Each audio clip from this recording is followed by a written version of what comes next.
좋습니다. 그럼 우리 1페이지로 한번 1페이지 같이 읽어보죠. 여러분들이 이제 요약을 할 때는요, 그 개념 정의를 막 설명하고, 특히 예를 들면 2장 있잖아요. 2장 짧은데 한번 머릿속으로라도, 아니면 과제로 내드리면 없는 과제를 해가지고 학기 초부터 또 갑자기 사상자가 나올까 과제를 늘리진 않을 거고요. 법, 사령, 명령 부분을 여러분들이 발제를 한다 생각하고 한번 머릿속으로든 메모를 하면서 발제문을 한번 만들어 보세요. 조별과제 할 때처럼. 그때 내가 어떻게 하고 있는가. 특히 이 2장 같은 경우는 법은 뭐고요, 사령은 뭐고요, 명령은 뭐라고 정의했다, 뭐 이런 거 정리하고 있을 수가 있어요. 그러면 안 된다는 거예요. 그러니까 개념 정의 같은 걸 설명하는 게 우리 발제가 아니고요. 특히 여러분들 뭐 읽을 때도 그러니까 인문학은 되게 뭔가 이렇게 막 감상적으로 읽으려고 이미 덤비거나, 아니면 또는 교과서처럼 읽어서 막 정보를 습득해내려고 막 그렇게 읽는 경향이 있는데, 사실 수학 논증, 증명하는 거를 이해하는 거랑 비슷하다고 생각하면 좋거든요. 되게 특히 이런 고전들은 논증을 다 하고 있단 말이에요. 그래서 필자의 주체가 이제 thesis,라고 계속 말하는 필자의 주장, opinion sentence라고도 하고요. 어린 아이들에게는. 그래서 정확하게 그냥 최종적인 결론을 선언하는 문장 같은 걸 요약을 해낼 수 있어야 돼요. 그래서 내가 지금 이 챕터에서 내가 하고 싶은 말이 뭐냐, 법은 사령, 명령으로 뭐 구별할 수 있다, 이 얘기를 그냥 하고 싶었던 거냐, 그 구별을 하면 뭐가 어떻다는 건지 이걸 내가 정리를 해낼 수가 있어야 되는데, 사실 하고 있어요. 그리고 되게 노골적으로 하고 있는데도 정보만 얻으려는 습성이 있어요. 우리가 수능 문제 푸는 게 습성이 돼서 답을 맞춰야 되기 때문에 OX로 어느새 전환을 하고 있고, 답 나오는 얘기로만 내가 자꾸 인포메이션만 이렇게 습득하려는 습관이 되게 심각하거든요. 그래서 정확하게 이 사람이 무슨 주장을 하고 있고, 그 주장을 하기 위해서, thesis,를 악용하기 위해서 어떤 메소드, 어떤 논증적인 방법을 통해서 그 주장을 악용하고 있는지를 분석해내야 돼요. 그래야만 제대로 읽고 그 악유가 맞는지에 대해서 비판을 하면 되는데, 그냥 저는 이렇게 안 볼래요, 뭐 이런 식으로 하게 되는 이제 토론이 이제 많이 진행이 되는 거죠. 그러니까 저는 미국 가가지고 왜 그런 얘기 많이 오잖아요. 뭐 선생님들이 질문을 많이 하라고 하는데, 뭐 애들은 질문을 열심히 하는데 나중에 저도 질문을 많이 하게 됐어요, 뭐 이러다가 이제 또 귀국하고 오시는데 별로 미국 사람 같지 않게 계속 얘기하시는 분들 대부분이 보면, 질문을 할 때도 걔네들은 진짜 그러니까 거기에서 나오는 논증에 대해서 문제를 제기하고, 이게 이제 습관이 있는데, 우리는 뭐 굉장히 약간 그 사람들이 보기엔 좀 뜬금없어 보이는 질문을 하고 있는 걸 수도 있거든요. 그래서 제가 좀 극단적으로 말하면, 우리는 항상 논설문과 설명문을 많이 구별을 하는데, 극단적으로 설명문 같은 건 없다. 설명문이 뭐예요? 설명문? 뭐 예를 들어서 곤충이란 머리, 가슴, 배로 구별되어 있다, 뭐 이렇게 얘기하는 류의 책들이 뭐 설명문이라고 보통 되어 있는데,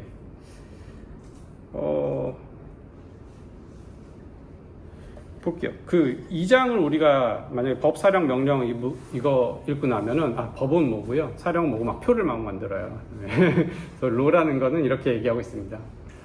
사령이란 뭐 권위를 가지고 뭐 하는 어떤 그런 거고요.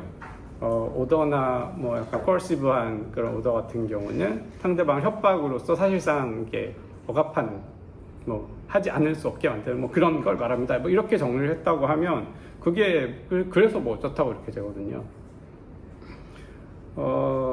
그게 뭘 하려고 그 얘기 왜 한 건지, 그다음에 그래서 그 사람 주장이 맞는지도 우리가 검토할 수 있는 형태로 해야 되고, 그래서 이걸 잘 보면 이건 설명문 같지만 사실은 주장하는 글이거든요. 전부 주장을, 자기 말이 맞다고 정말 그렇게 세 가지나 뭐 두어가지고 구별이 과연 하는 게 맞는지, 정말 실질적으로 구별 지점이 있는 건지. 그래서 우리가 곤충은 머리과 가슴배로 구성되어 있다라고 말하는 거는 우리가 비판 못해요. 왜 곤충이라는 걸 굳이 구별을 해야 되고, 다른 벌레들과 달리 왜 그거를 꼭 그렇게 3등분을 해야 하고 그런 것을 곤충의 본질적인 특성이라고 왜 얘기해야 되지 질문을 할 수 있어야 되는데 사실 그런 건 다 상쇄되어 있는 거죠. 우리가 설명문이라고 말하는 거는 텍스트북이라고 하는 것들은 근데 그런 거는 제 생각에 여러분들이 말하는 설명문이 영어로 한번 생각해 보세요. 이게 뭔가 설명이라는 게 왜 explanation 하는 거예요? 아니면 뭐 description 하는 거예요? 그러니까 우리는 좋아요. 그래서 뭐 descriptive explanation을 하는 거다. 어떤 대상에 대해서 묘사적인 그림을 제공하면서. 근데 그것도 사실 주장이거든요. 그러니까 explanation 하면은 최선의 설명을 우린 제공한다라고 할 때요. 그거는 비판 불가능한 게 아니잖아요. 더 베스트한 explanation. 이게 어떤 대상을 가장 잘 기술하고 있는가가 설명의 장점을 좌우하죠. 그러니까 우리가 보통 말하는 설명문이라는 것은 제가 말할 생각에는 좀 도그마틱하게 어설션을 하는 거를 설명문이라고 하는 것 같은데 그것의 유용성에 대해서 좀 고민을 할 필요가 있어요. 진짜 말 그대로 정보를 많이 주려고 하는 것들이고요. 되게 우리한테는 크게 도움이 안 될 수도 있거든요. 사전적 정의를 사전 같은 거 생각을 할 수 있는데 좋습니다. 그래서 설명문이라는 장르가 전 좀 모호하다고 생각을 해요. 그래서 내가 만약에 파브르가 곤충은 머리 가슴배로 나뉘어 있다라고 주장을 하고 있다면 주장하는 거죠. 왜 그렇게 봐야 하는지 막 열심히 논증을 하고 있겠죠. 그러면 비판을 할 수 있어요. 꼭 곤충으로 분류를 해야 돼. 뭐 그런 생각으로 책을 읽으셨으면 좋겠다. 그래야만 제대로 비판이 돼요. 그 사람의 논증이 맞는지 아닌지가 검토가 되고요. 너무 막 백그라운드 지식 가지고 막 비판하시려는 것보다 훨씬 논증 구조가 정리되어 있으면 전제가 만약에 논증 구조가 연역적이다 그러면 전제를 검토하면 되잖아요. 또는 전제들로부터 결론이 잘 나오는 건지 이런 걸 검토하면 되는데 그 구조, 이 사람이 논증하는 구조가 파악이 안 되면 그냥 이 사람이 하는 얘기랑 상관없는 것까지 막 끌어들여서 막 좀 논증을 하게 되는 그래야만 이제 포괄적 모든 것을 다 고려한 비판이 될 수 있다라고 이제 생각하는 부담을 갖게 되죠. 뭐 하다 보면 알게 될 거고 그래서 한번 이 장을 요약해 보시고요. 마음속으로 제가 오늘 분석하는 게 여러분들이 읽는 분석이랑 비슷했는지 좀 달랐는지 저처럼 분석하는 게 맞을지 한번 고민을 해보세요. 그래서 뭐 이거 읽으시면서 자꾸 이 사람 말은 자연법론일까? 법실증주의일까? 법현실주의일까? 그거 막 배우셔가지고 그렇게 저는 좀 소개는 해드릴 건데 그거에 끼워 맞추려고 하지 마시고 그럼 여러분들이 가져가야 되는 건 자연법론도 있고 법실증주의도 있고 법현실주의도 있네 이런 게 아니라 어느 주장이 더 맞네 거든요. 사실 그 사람들이 실제로 하고 있는 주장이 뭐고 그러니까 사실 여기서 하고 있는 얘기는 세 가지를 다 알게 해주려고 하는 게 아니라 다른 입장보다 내 주장이 맞다라는 걸 논증하는 과정이거든요. 그렇게 되어 있어요. 그러니까 우리 뭐 서로 다 존중해주자, 뭐 다원주의? 그러면 그 다원주의지 법현실주의도 아니고 법실증주의도 아닌 거거든요. 그러니까 그런 것들. 그래서 한번 보겠습니다. 그래서 몇 가지 허들 중에 하나는 또 하나의 허들이 있어요. 이런 허들도 있고 외국어여서 우리나라 말하고 좀 잘 안 맞고 그런 허들도 있고 여러 어려움이 있는데 한번 해보겠습니다. 자, 1페이지 지속되는 질문들. 그러니까 이 1장은 앞으로 할 얘기들을 쭉 정리를 하는 건 맞는데요. 중요한 것은 무엇이 우리가 대결해야 될 질문인지를 정리하는 것도 주장인 거예요. 사실 바로 이게 우리가 무엇이 법인지를 설명하기 위해서는 이런 문제를 해명해야만 법에 대한 좋은 설명을 제공할 수 있다라는 논증을 하고 있죠. 그래서 첫 번째부터 사실 번역어가 좀 불충분했던 게 제목이 법이론의 난제들로 번역이 되는데 이게 perplexity거든요. 그렇죠? 법이론의 뭐 당혹스러움 뭐 이렇게 되는데 뒤에 가면 당혹감이라는 표현이 또 나오는데 여기는 난제로 번역이 돼서 좀 비일관적이었죠. 그래서 perplexities 법이론을 당혹스럽게 하는 것들 무엇이 법인지에 대한 설명을 어렵게 만드는 그 원인이 도대체 뭔지에 대한 탐구예요. 그게 뭐였을까? 그래서 당혹감이 뭔지를 설명해내는 것이 이 전체의 과제입니다. 당혹감의 본질, 진짜 당혹감과 가짜 당혹감을 구별해내고 하는 건데요.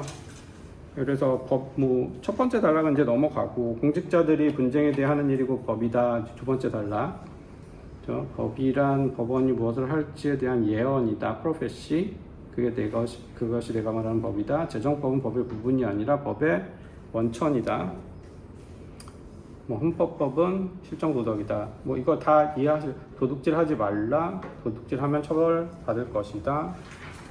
그 다음에 규범은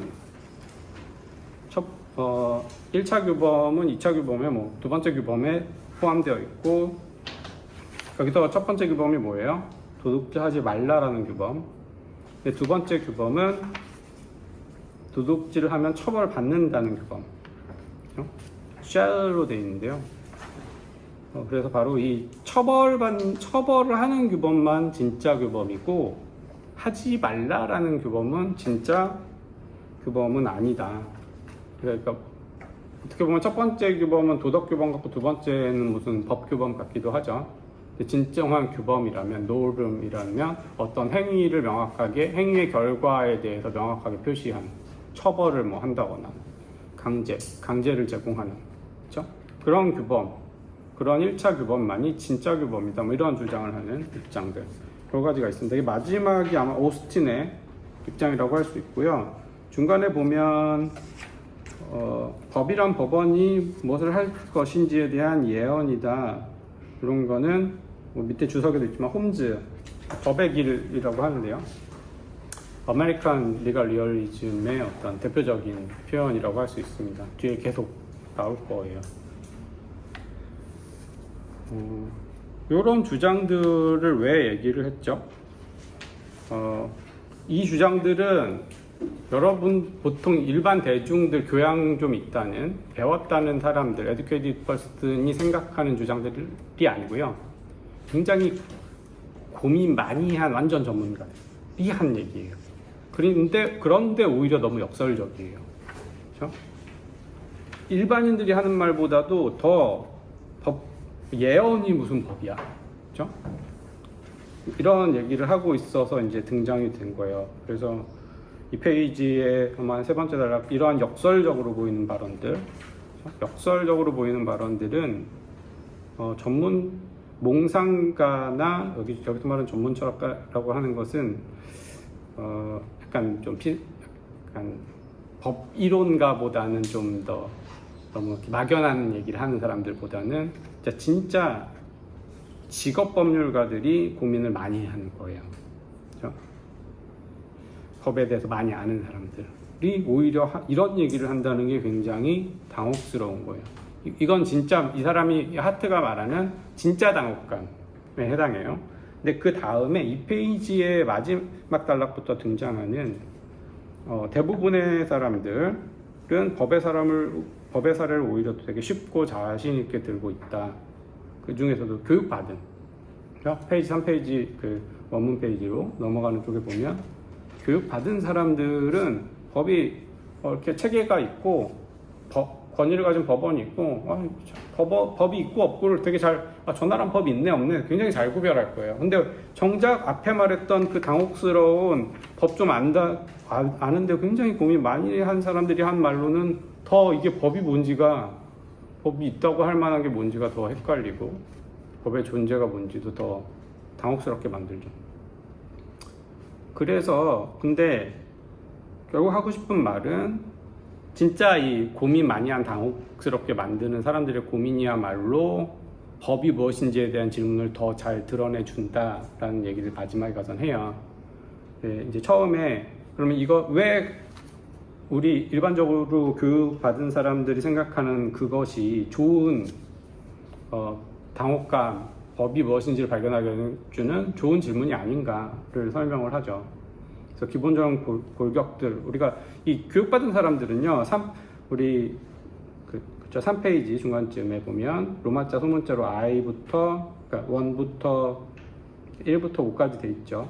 그래서 어떤 누군가에게 require 하는, 무슨 행위를 하도록 요구하는 규칙도 있고요. 제재를 하는 규칙도 있고, 절차 규칙이 뭔지를 발견하고 판단하고 결정하는 법원의 존재, 입법기관이 있을 것. 이런 거 있으면 법이 있는 거 아니야? 라고 생각을 할 거다. 근데 이렇게 되면 구별하기 되게 쉬운데 뭐가 법이 뭐냐라는 얘기를 도대체 그럼 왜 했을까? 얘기를 하죠. 그리고 여기도 약간 오역이 있는데 그 3페이지의 밑에서 한 6번째 줄 좀 보면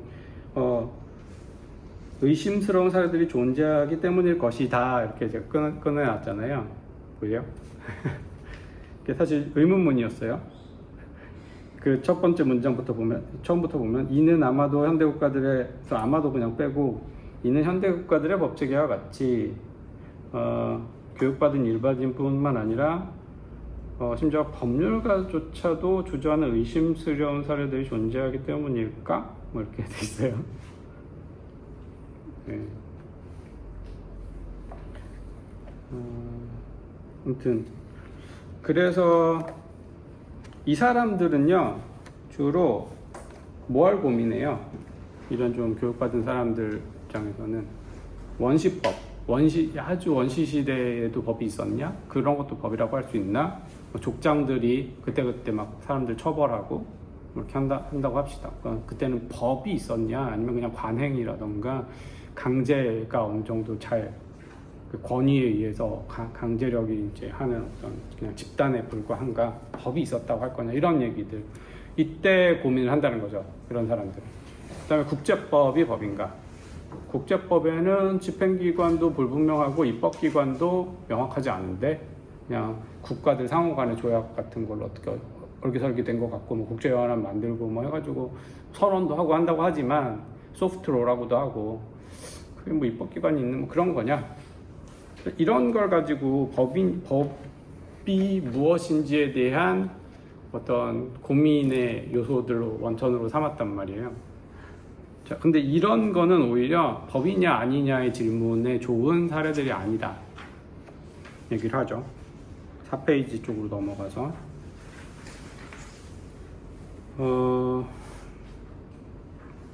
그래서 첫째 왜 그게 아니냐, 바로 이건 되게 명확하다. 질문이 별로 안 당혹스럽다 생각보다. 그렇죠? 어떤 사람들은요 그냥 그래 국제법은 법이 아니라고 주장을 할 거예요. 뭐가 없잖아. 입법기관도 없고. 그래서 표준 사례로부터 벗어나는 게 너무너무 명확해서요 그렇게 많은 고민을 요구하지 않아서 당혹스럽지 않고. 두 번째는 이 법과 법체계라는 용어의 문제, 이렇게 제가 이제 일일이 꼼꼼하게 말씀드리진 않았지만 아까 그 문제의 일부는 단어 사용의 적절성에 관련된 거라고 해요. 그렇죠? 법의 용어의 의미가 어디까지인가? 그런데 이거는 여기도 약간의 오역이 있는데, 둘째, 법이나 법체계처럼 복잡한 용어들만이가 아니라 용어들에만 이렇게 하는 게 더 나을 거예요. 완전히 의미가 달라져요. 그러니까 사실은 이렇게 읽으면 돼요. 명백한 표준 사례와 논란이 되는 경계 사례를 모두 포함하게 된다는 점은 법이나 법체계처럼 복잡한 용어들에만 특이한 일은 아니다. 사실 이런 느낌이었거든요. 네. 다른 용어들에도요 굉장히 다 이런 벌어지고 정도 차이만 있을 뿐이다. 여기에 딱 제가 가끔 수업 시간에 얘기했던 모호성 사례가 나오죠. obscurity, 대머리를 많이 예를 들거든요. 어디까지가 대머리인가, 그렇죠? 이게 굉장히 분석 철학 쪽에서는 너무 대표적인 사례여서 썼고요. 그래서 그렇다고 해서 대머리라는 개념이, bald라는 개념이 무의미해지진 않는 거예요. 그렇죠? 뭔지는 알죠, 우리도. 어디까지가 대머리인지 불분명하다고 해서 코어에 있어서는 페런브라 케이스가 조금 있다고 해서 코어 케이스가 있기 때문에 그거 가지고 뭐 당혹스럽다, 문제가 있다 이렇게 얘기하지는 않아요. 그러니까 입법기관 같지 않은 입법기관이 있고 막 이런 거 있다고 해서 법이 뭔지에 대해서 우리가 모호하다, 그러니까 그런 모호성 때문에 법이 뭔지 개념이 굉장히 당혹스럽다까지는 얘기 안 하는 거죠. 그렇죠? 적어도 입법기관이 있어야 되는 게 뭐 법의 핵심적인 요소다라고 했을 때, 근데 저게 입법기관이야? 라고 하는 이유가 그 법이라는 개념 자체를 당혹하게 만들지는 않는다. 뭐 이런 식의 이제 생각을 해주시면 될 것 같다. 뭐 쭉 그런 얘기가 있고요.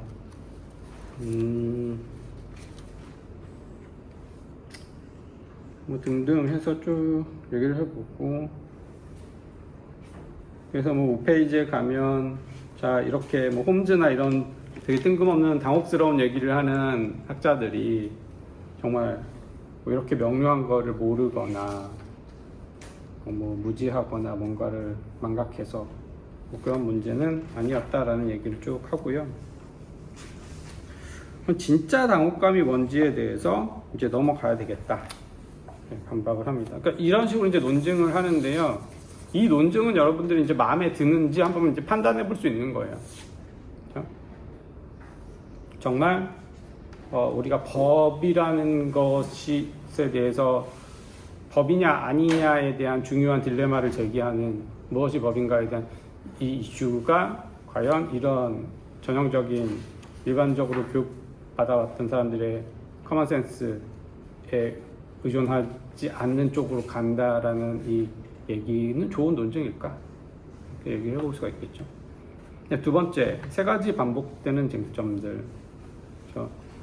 그래서 사실은 실제로 이런 사람들이 고민을 하는 진짜 쟁점은 이쪽에 있다는 거야. 뭐 입법기관이 뭐 있고 뭐 이런 얘기가 아니라 세 가지인데 크게 세 가지를 어떻게 구별했죠? 이런 거는 이제 여러분들이 좀 잘하죠. 수능 잘 보신 분들은.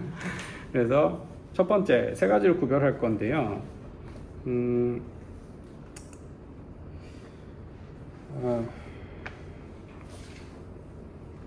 네, 두 가지는 어떤 의미에서 의무적이다라는 생각. 법이 존재한다는 것은 우리에게 어떤 의무를 부여한다거나 뭔가 아무튼 법이라는 게 뭔가 의무적이다, 어블리게토리하다라는 거가 있는데 그게 의무적이라는 게 뭔지에 대해서 논란이 있는 게 진짜 논란 중에 하나다라는 거예요. 그리고 의무적이라는 말도 사실 두 종류로 나눌 수 있다라고 얘기를 하죠. 첫 번째는 우리는 그걸 의무적이라는 말을 뭐라고 얘기하냐면 선택 불가능하고 뭐 이런 얘기예요. 선택 불가능하고 의무적인, 내가 어떤 초이스를 할 수 있는 게 아니라 무조건 해야 되는. 그런데 그 중에 서로 다른 폼을 구별할 수 있다. 두 종류의 폼이 있다는 거예요. 형식. 우리가 선택 불가능하다라고 말하는 거. 첫째는 강요되는 경우. 그렇죠? 어떤 행위가 더 이상 행동을 하도록 완전히 강요받아서 하지 않을 수 없는 obliged, be obliged to라는 얘기가 나오는 게 내가 그렇게 하지 않을 수 없었다. 권총 강도가 와서 나에게 총을 쏘면서 돈 내놔 라고 했을 때 돈을 주지 않을 수 없었다. be obliged to do something 하는 그런 상황이 바로 하나의 선택 불가능한 행위의 영역으로 들어오는 건데, 이게 만약에 이게 법의 오블리게이션을 얘기하는 거라면 이게 우리가 말한 그거냐, 권총 강도 사례가 하지 않을 수 없어서 하는 거, 그건 아까 했던 원시법 뭐 얘기를 좀 끌어놓으면 이상해지지만 무서워서 막 했다, 어쩔 수 없이, 이 말이냐. 그러니까 이런 성질이 가지면 바로 우리가 법에서 말하는 그 의무의 본질이, 어블리게토리의 본질이 이제 드러나는가 논란이 있다. 이것 때문에 이게 첫 번째 당혹감이에요. 그래서 도대체 협박이랑 7페이지 중간쯤 보시면 협박에 의해 뒷받침된 명령과 어떻게 다르며 어떤 관련을 갖는가, 이것이야말로 항상 법이란 무엇인가라는 질문 속에 잠재있는 핵심적 내용이다. 두 번째도 마찬가지로 선택사항이 아니라 의무적이다라는 그런 느낌, 그런 당혹감을 가져오는 문제와 관련되어 있는데, 그것도 이번에는 도덕과의 관계예요. 법 체계가 위협을 수반하고 있는 것 같기도 하지만 한편으로는 우리가 도덕적으로 해야 된다. 그렇죠? 그건 하는 게 당연하지 않냐. 뭐 이런 얘기들 하죠. 그런 방식으로 의무적인가? 법은. 그러니까 의무적이다라고 우리가 막연히 말을 하는데 그걸 잘 까보면 아까는 이제 오블라이트 하는 거 그것도 좀 뭔가 만족스럽지 않아요. 그렇죠? 그러면 도덕이냐? 당연히 그렇게 해야 되니까 인간이라면 그렇게 해야지. 뭐 이런 우리의 도덕적인 오블리게이션 같은 게 있는 거냐? 그러면 또 그게 도덕이지 법이야? 약간 또 이렇게 될 수가 있잖아요. 그러면 법체계 법이라고 말하는 거에서 의무는 빼야 돼요. 그렇게 된 거죠. 두 가지 다 설명이 안 된다면 이런 데서 나오는 당혹감인 거예요. 도대체 그 의무라고 우리가 생각하는데 법이 도덕이라고 말할 것 같으면 그냥 처음부터 도덕이라고 그러지 뭘 법이라고 그래. 되고 아까 협박에 의한 권총공도라고 하면 또 그거는 완전 깡패지. 그게 무슨 법이야. 이렇게 될 거고 우리가 그걸 오블리게이토리라고 말을 할 때 어떻게 뭐라고 설명해야 되지? 사실 이런데 이제 어려움이 있는 거예요. 그래서 이 의무를 어떻게 설명할지에 대해서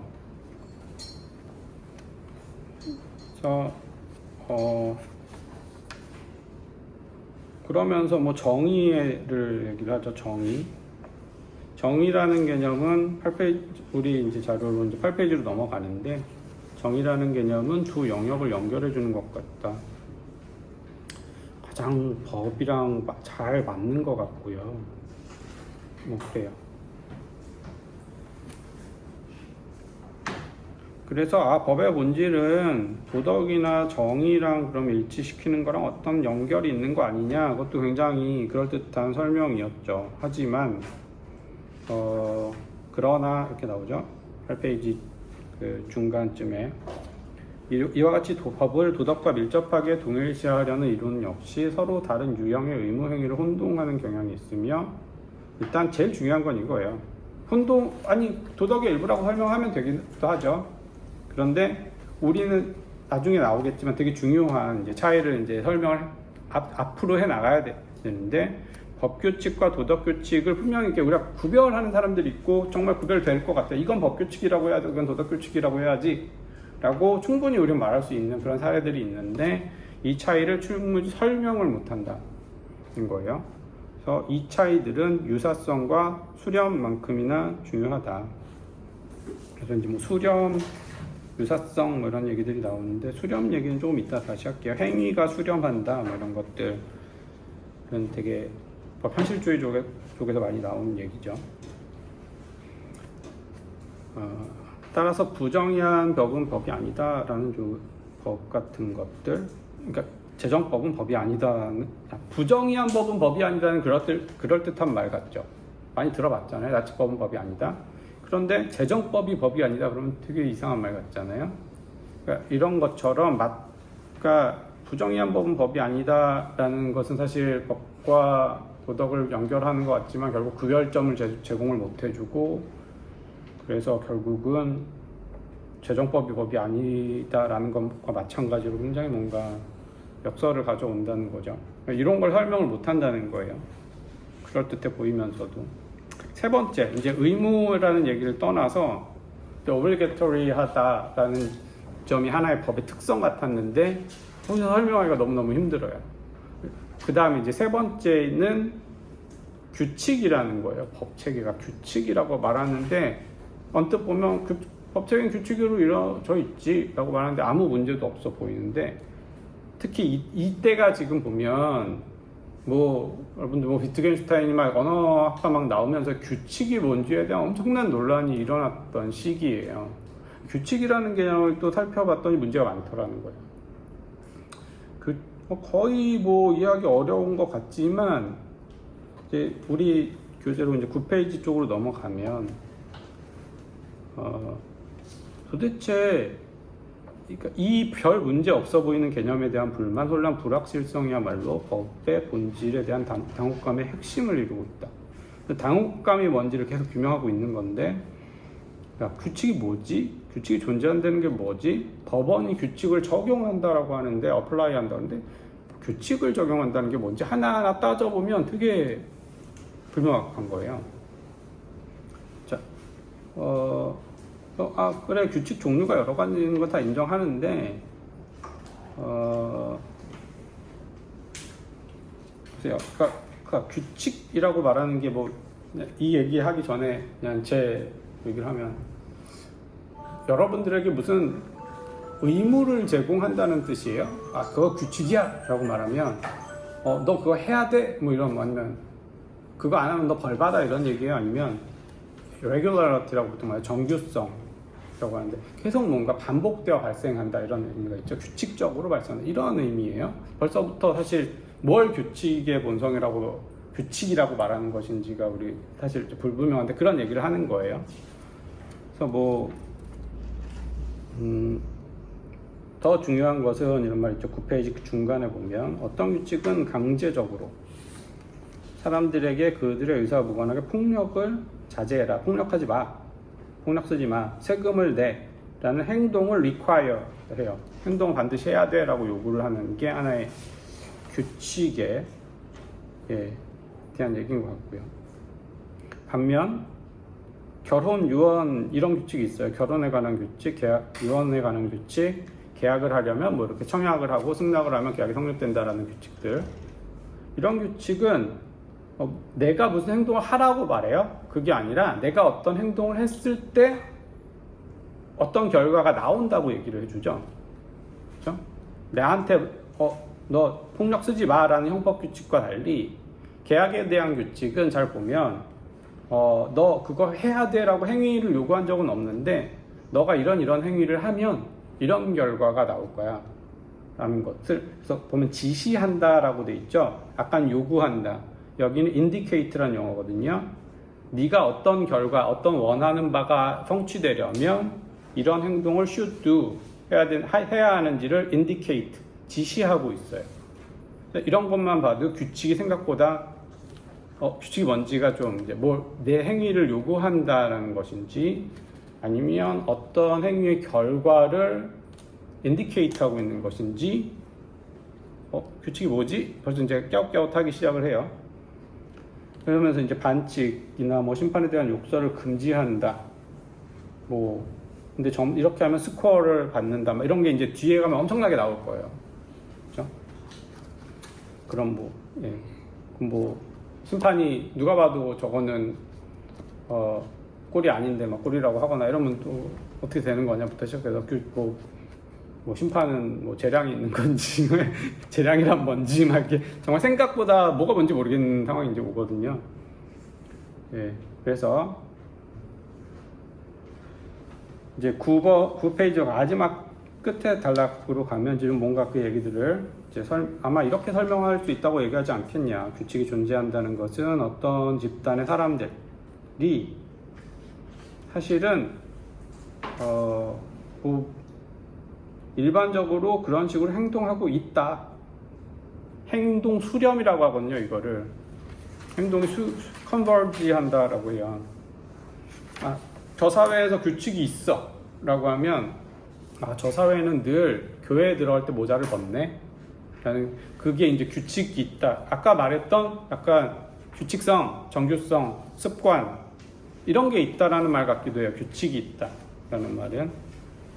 그러니까 사실 여러분들이 규칙을 정의하기는 없지만 규칙이 존재한다라는 말을 분석하는 식으로 해서 규칙의 개념을 찾아갈 수도 있거든요. 규칙이 존재하는 사태를 우리가 어떻게 볼 거냐? 저 사람들이 항상 행위가 특정한 행위로 수렴하고 있는 상태를 우리가 규칙이 있다라고 말할 것인지. 하지만 이런 거는 여기 말이 나오죠. 10페이지에 단순한 행동 수렴만으로는 규칙이 존재한다고 할 수 없다. 한 사회 집단 내에서 행동 수렴, 약간 그렇죠? 그것을 요구하는, require 하지 않잖아요. 아까 indicator랑 require를 구별했죠. 그러니까 여러분들이 사실 원서를 보는 게 지금 너무 부담스럽고 여러분들이 이거 완전 대학원 수업 될까봐 그런데 아까 indicator, require가 계속 그게 반복되면서 나오는 거거든요. indicator는 이제 좀 사라지고 require랑 계속 이제 대조를 하기 시작을 해요.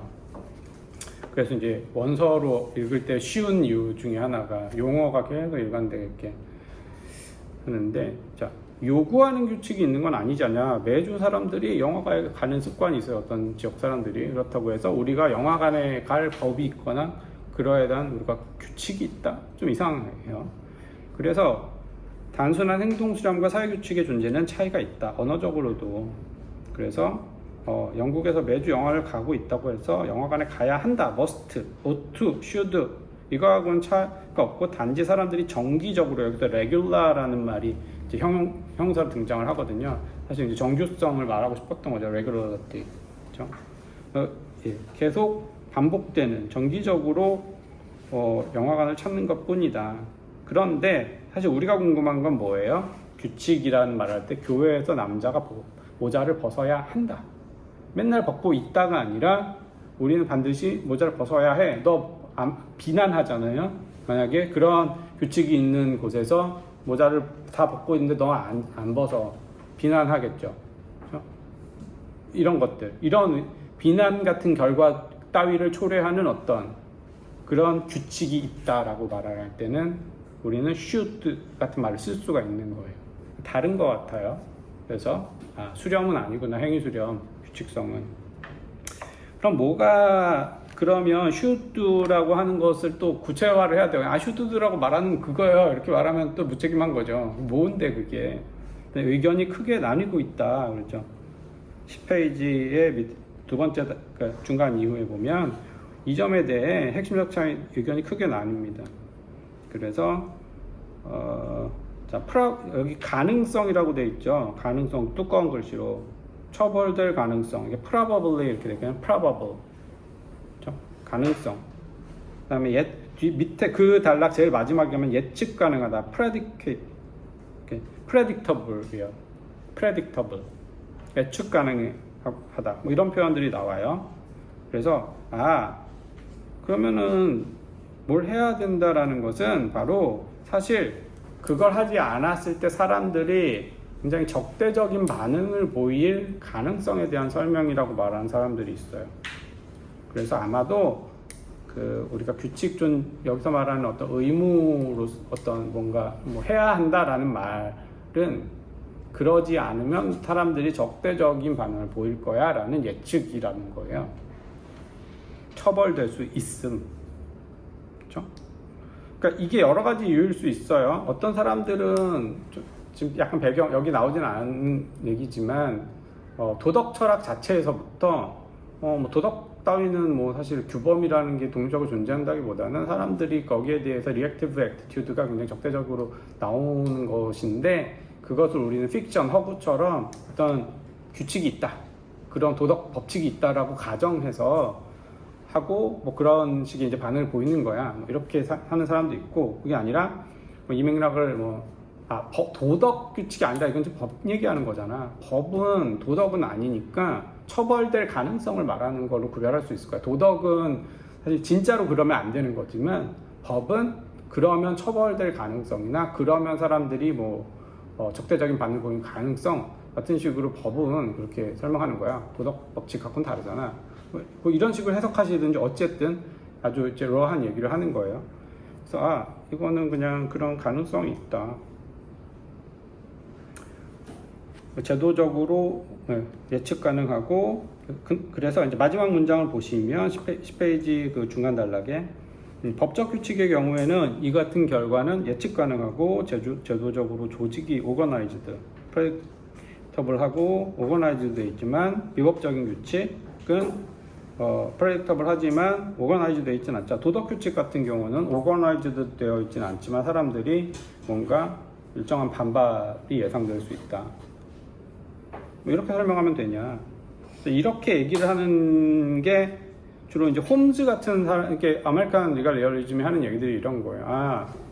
그러니까 법이라는 것은 사실 법이라는 규칙 같은 것도 이제 다 설명을 할 수 있는데, 사람들이 그렇게 되면 판사 같은 사람들이 이렇게 처벌할 것이다 라는 예측, 경험 과학이라는 거예요. 그렇죠? 어떻게 보면 되게 레디칼한 거죠. 법 이론가의 입장에서 보면 거의 이제 법 이론도 그냥 경험 과학의 눈으로 우리 사회 사람들의 행위 예측으로 전부 다 환원해 버리려는 그런 시도들이에요. 규범의 어떤 독립성 같은 건 사실 이제 희석되고 다 이제 픽션이 되는 거죠. 사람들끼리 그냥 그런 식으로 짜가지고 하는 걸로. 네. 그 다음에 이제 10페이지 마지막 단락부터 이제 나오는 게 스칸디나비아 학파죠. 스칸디나비아 학파도 사실 리갈 리얼리즘이라고 불려요. 많은 그 스칸디나비안 리갈 리얼리즘과 아메리칸 리갈 리얼리즘이 약간 이제 대립을 하고 있는데, 여기서 이제 헤거스트롬의 이론을 이제 대표적으로 예를 들면서 이 사람들이 이런 홈즈류의 리갈 리얼리즘 비판은 해요. 그래서 홈즈는 아예 여기는 그냥 법이랑 규칙은 전혀 이제 사라지고 그냥 행태를 그냥 예측하는 거에 얘기를 한다면, 이 사람들이 홈즈를 비판할 때 판사들 그러니까 리갈 리얼리스트들은 다 약간 관찰이라던가 이런 거에 초점이 있긴 해요. 규범 자체도 규범 그 자체가 진짜로 존재한다라고 보기보다는 하나의 어떤 관찰의 대상, 실제 하는 경험적 대상으로 이렇게. 근데 법이 뭐냐?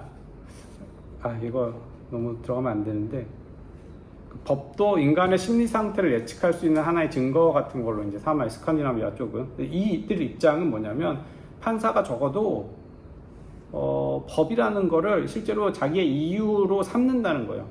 정당한 이유로 삼고 있다. 홈즈 같은 사람들은 이제 그런 것도 이제 거의 무시를 하는데, 그냥 오로지 예측에만 관심이 있고 행동 예측. 근데 이 사람들 일반 적어도 판사가 이유나 정당한 근거로 삼고 있다. 그러니까 진정한 이유나 정당화인가 얘기를 하는 건 아니고요. 여기서 적어도 우리가 이 사람들의 관찰은 되게 중요한 이유나 정당한 근거로 삼고 있다라는 관찰은 할 수 있는 뭐 그런 거예요.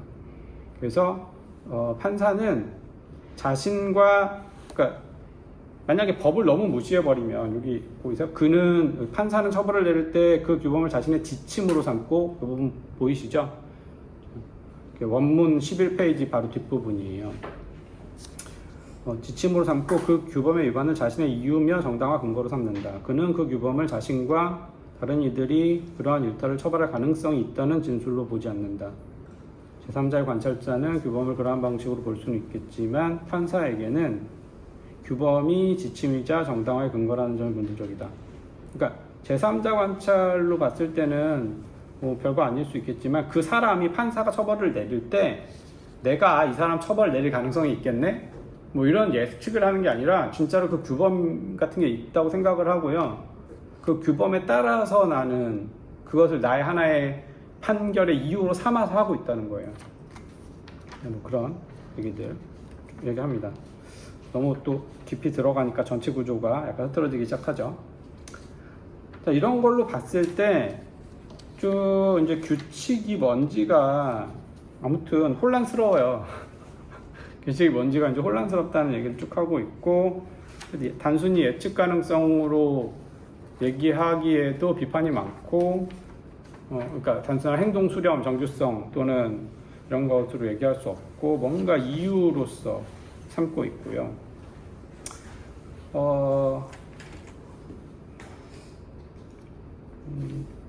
사실 11페이지 마지막 단락의 얘기가 어떻게 보면 계속 하트가 대결하고 이걸 설명하려고 하는 걸 거예요. 도대체 그러면 단순한 집단 습관과 구별되는 무엇을 도대체 내포할 수가 있을까? 습관이 아니라 진짜로 그런 뭐 이유 같은 게 있는 건가? 이거를 누가 설명해야 돼요? 그러니까 여기 이제 논증 부담 같은 게 생기거든요. 그러니까 제가 여기서 잠깐 이 전체 얘기를 끊고 주로 이런 거는 이제 논증에 대해서 설명을 하면, 여러분들 이제 논리학적인 논증이라고 하면 연역, 귀납 이런 거 있잖아요. 과학하시는 분들은 가설을 세워놓고, 그렇죠?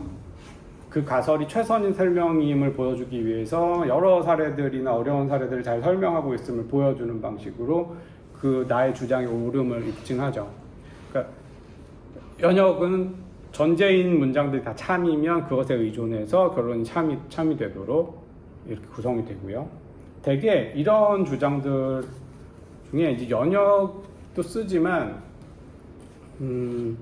최선의 설명을 만들려는 귀납적인 구조를 취하는 경우가 제일 많아요. 그래서 어려운 사례들을 잘 설명하면 그것이 이제 좋은 설명이 되는 거예요.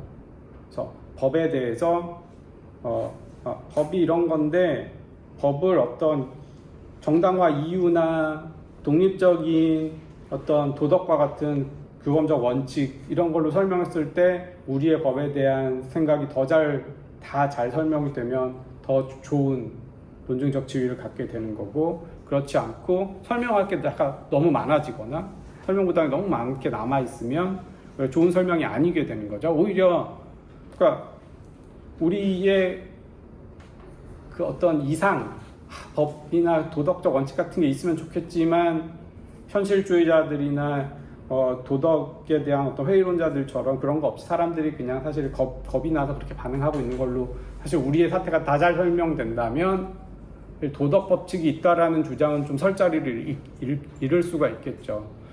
그런 거예요. 지금도 제 편집본 11페이지 밑에 세 번째 줄 보면 바로 이 추가 요소를 명확히 설명하기 어려운 점 때문에 이 영어로 보면은 What exactly this extra element is, 이 추가적인 요소가 뭔지를 내가 saying 하는 게 어렵다. 그럼 어려운 쪽에서 설명 부담을 지는 거예요. 추가적으로 뭐가 더 있다라고 설명하는 입장은. 그래서 정말 그냥 우리가 판사들이 보통 그런 걸 이유 정당화로 삼아가지고 그래 사람들이 입법했고 입법 문제항에 대해서 되게 부담을 느끼고 그래서 그거를 최대한 유사한 방식으로 처벌하려고 하고 이런 식으로 행태적인 속성으로 전부 다 설명 끝나버리면 사실 진짜로 무슨 규범이 있다, 진짜 어떤 그런 과학적인 그런 현상 외에 무슨 우리 별개의 이유가 있다라는 말을 하기가 좀 어려워질 수가 있어요.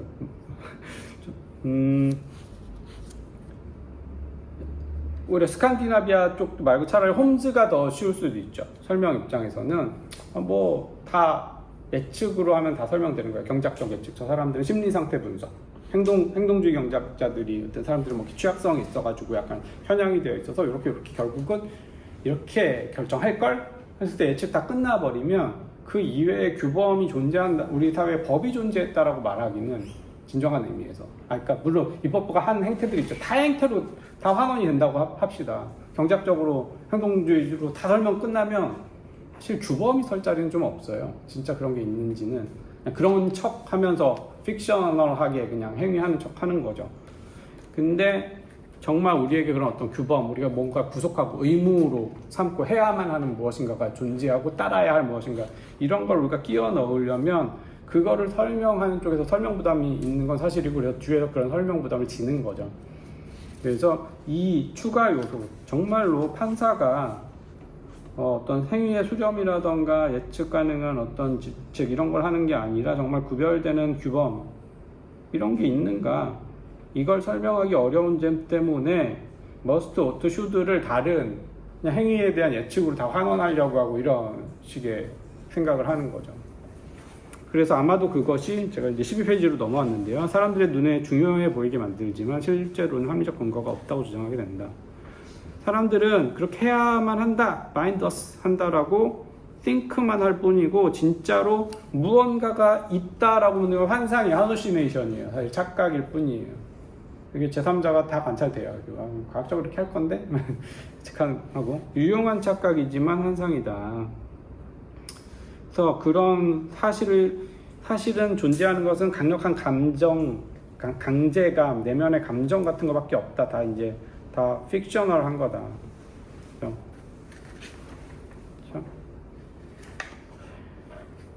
그래서 허구를 채택한 것이고, 그래서 어떤 사람이 아니라 뭐 법의 지배된다라고 하는데, 그것도 잘 보면 수렴적 습관으로 다 설명될 수도 있어 보이기 때문에 컨버전트한 것들로 뭐 그냥 사람들 그렇게 습관적으로 하고 있는 거야. 그것과 정말 법이라는 것을 할 구별에 대한 해명을 요청하는 것이고, 이것이 본서의 초기장 상당 부분 이 문제를 다룬다, 이런 얘기를 하죠. 다음에 뭐 힘들죠? 여기 일단 이까지 하고 잠깐 쉬죠. 여기까지만 아직 하고 이제 정의 부분은 얼마 안 남았어요. 세 가지 당혹감 계속 반복을 하면 의무적이라는 말을 두 가지로 나눠서 강요적인가 아니면 도덕규칙과 구별이 잘 되는가, 세 번째로 이제 규칙이라는 게 뭐냐, 사실은 그냥 행위 수렴에 불과한 것이 아닌가. 그렇죠? 뭔가 우리에게 정말 이유를 제공하거나 정당화를 제공하는 어떤 근거로서의 독립적인 어떤 그런 규칙이라는 개념으로서 어떤 법이 그런 뭘 얘기를 구별해낼 수 있는가, 이게 되게 중요한 거예요. 규범성을 가지는가라고 보통 얘기를 하는데요. 그래서 영국과 미국에서 제일 회의적인 것은 사실 그러니까 요거랑 이제 좀 독립적인 또 규칙에 대한 문제를 제기하는 거예요. 12페이지의 마지막 단락. 이게 재량의 문제가 있는 것 같단 말이에요. 정말 법 체계가 규칙으로 되어 있다면 판사는 무조건 법에 따라서 법을 적용하는 거여야만 할 것 같아요. 규칙이란 의미도 되게 명확해야만 할 것 같고, 그 규칙대로 따르면 법에 따라 한다라는 건 이런 것이라는 게 정해져 있어야만 할 것 같은데, 의외로 많은 사안에서, 대부분의 사안에서 판사는 고민을 많이 한다는 거예요. 이렇게 해야 될까 저렇게 해야 선택이라는 말이 계속 반복돼요. 13페이지 윗부분에 뭐 이런저런 대안을 놓고 자꾸 선택하고요, 의미들 중에 선택해야 돼요. 이게 판사 공부를 많이 안 해서가 아니라 진짜 선택을 하는 것 같단 말이에요. 근데 오직 판사가 이제 그러니까 법을 그러면 만약에 마음대로 선택하는 건 새로 레지슬레이터가 돼서 있는 법이 아니라 새로 법을 만들지 않고선 할 수 없는 그런 일을 하는 것 같은데, 아니 어떻게든 이 선택하는 사실을 은폐하고 사실은 다 발견했어, 이거 선택한 거 아니야 라고 하는 것만이 규칙에 의한 이론을 제일 잘 설명하는 것 같은, 규칙이 법이다 라고 했을 때 규칙을 그대로 적용하는 걸로 판사가 하는 일들을 그렇게 설명해야만 좋은 설명인 것처럼 보이는데, 그거에서는 또 재량이 있다라는 걸 인정을 해요. 하트는 디스크레션이 있다라고 인정을 하면서도 규칙과 관련시켜서 설명을 하고 이 얘기를 나중에 나아갈 것인데, 이러한 상황에서 이걸 어떻게 설명할 건가? 규칙에는 가장자리에 불확실성이 uncertainty가 존재하는 부분이 분명히 페넘브라의 존재를 하고 코어 부분에는 불확실성이 훨씬 없지만, 이런 식으로 이제 설명을 하는 쪽으로 이제 나아가려고 합니다. 이렇게 하고요.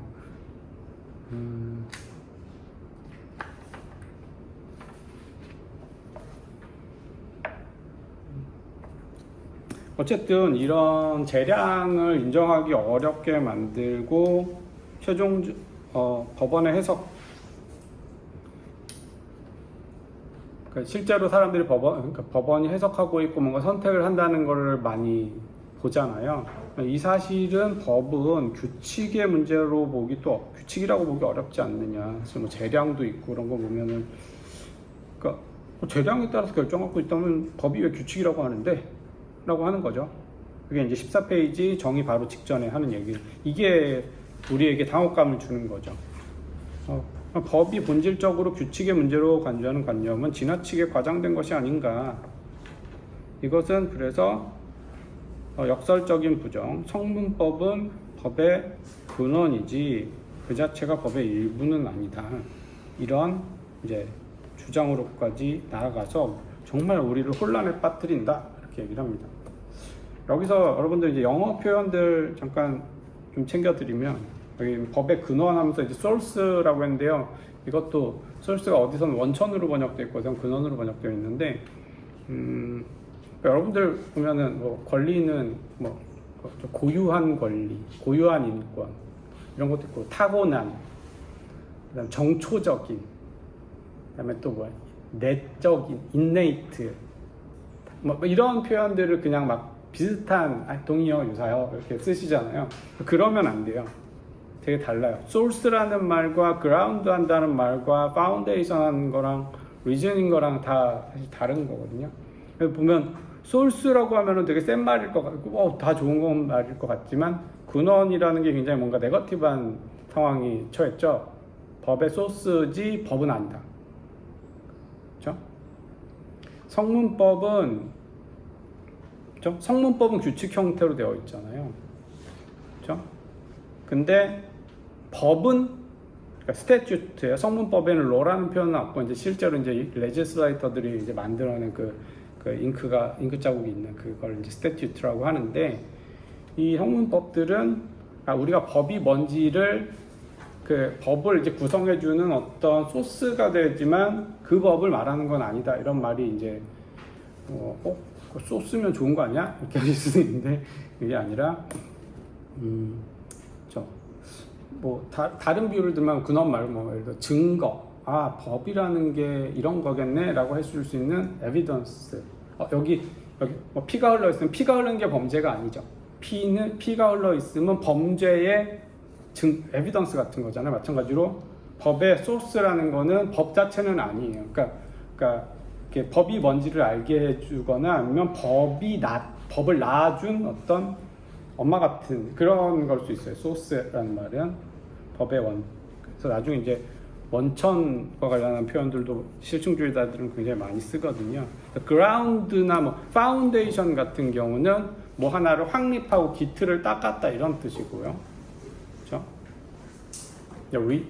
리즌 같은 건 뭐의 이유가 되거나 이런 얘기들이고, 그래서 법의 뭐 이유다, 법의 근원이다, 법의 증거다, 이런 것은 법이라는 말을 쓰려고 하는 것들은 아니에요. 그런 표현들, 그러니까 인본은 타고났다고 해서 중요하다라는 말은 성립하지 않아요. 그러니까 타고난 건 타고났단 말이에요. 타고났으니까 중요하다는 말은 할 수 있죠. 논증을 해볼 수는 있죠. 타고난 거면 중요한 거 아니야? 이건 되게 유의미한 주장이에요. 하지만 비판도 가능하겠죠. 타고났다고 중요한 거야? 근데 타고났다라는 말과 중요하다는 말을 동의어로 쓰시면 안 돼요. 이런 글들을 읽으실 때는 그냥 그런 독해들이 여러분들이 좀 독해를 방해할 수 있거든요. 말 그대로 소스지 아니다. 이게 소스라는 말을 하고 있구나. 파운데이션이라는 거는 또 마찬가지로 중요한 게 아니라 그냥 정초가 됐다거나 어떤 뭐 인권은 뭐 인간 존엄이라는 가치는 인권의 파운데이셔널한 역할을 한다라는 얘기는 인권이 그러니까 인간 존엄이 인권이라는 뜻이 아니라 인간이 존엄하기 때문에 뭐 그것의 기초가 돼서 뭐 권리들을 딜리버티브하게 이렇게 뭐 만들어낼 수 있다, 뭐 이런 얘기일 수도 있는 거고요. 그래서 아무튼 용어를 읽으실 때 그 문자 그대로 좀 일단 1차적으로 읽어주시는 게 되게 중요합니다. 네, 일단 당혹감들을 3개 설명했고, 정의는 이거에 대해서 이제 조금 쉽게 얘기하고 넘어갈 수 있으니까요. 힘드셨죠? 네. 뭐 앞으로 계속 이렇게 다 읽을 수는 없고, 그래서 이런 식으로 이제 여러분들이 읽으실 때 어떻게 읽어야 되고 어떻게 정리할지 좀 오늘 보여드리려고 좀 하니까 첫 번째 주 좀 힘드신 거 감안하시고 잠깐 쉬겠습니다. 네. 시작하겠습니다. 정의 부분 간단하게 좀 보고 우리 질문 올려주신 것도 조금 얘기해보고 해야 되니까 최대한 빨리 해볼게요. 이제 앞에서 이제 그동안 진정한 당혹감의 원천 3가지를 이제 발견했죠. 의무적인 것들 2가지, 강제인가 아니면 도덕적 의무랑 관련이 되는 건가.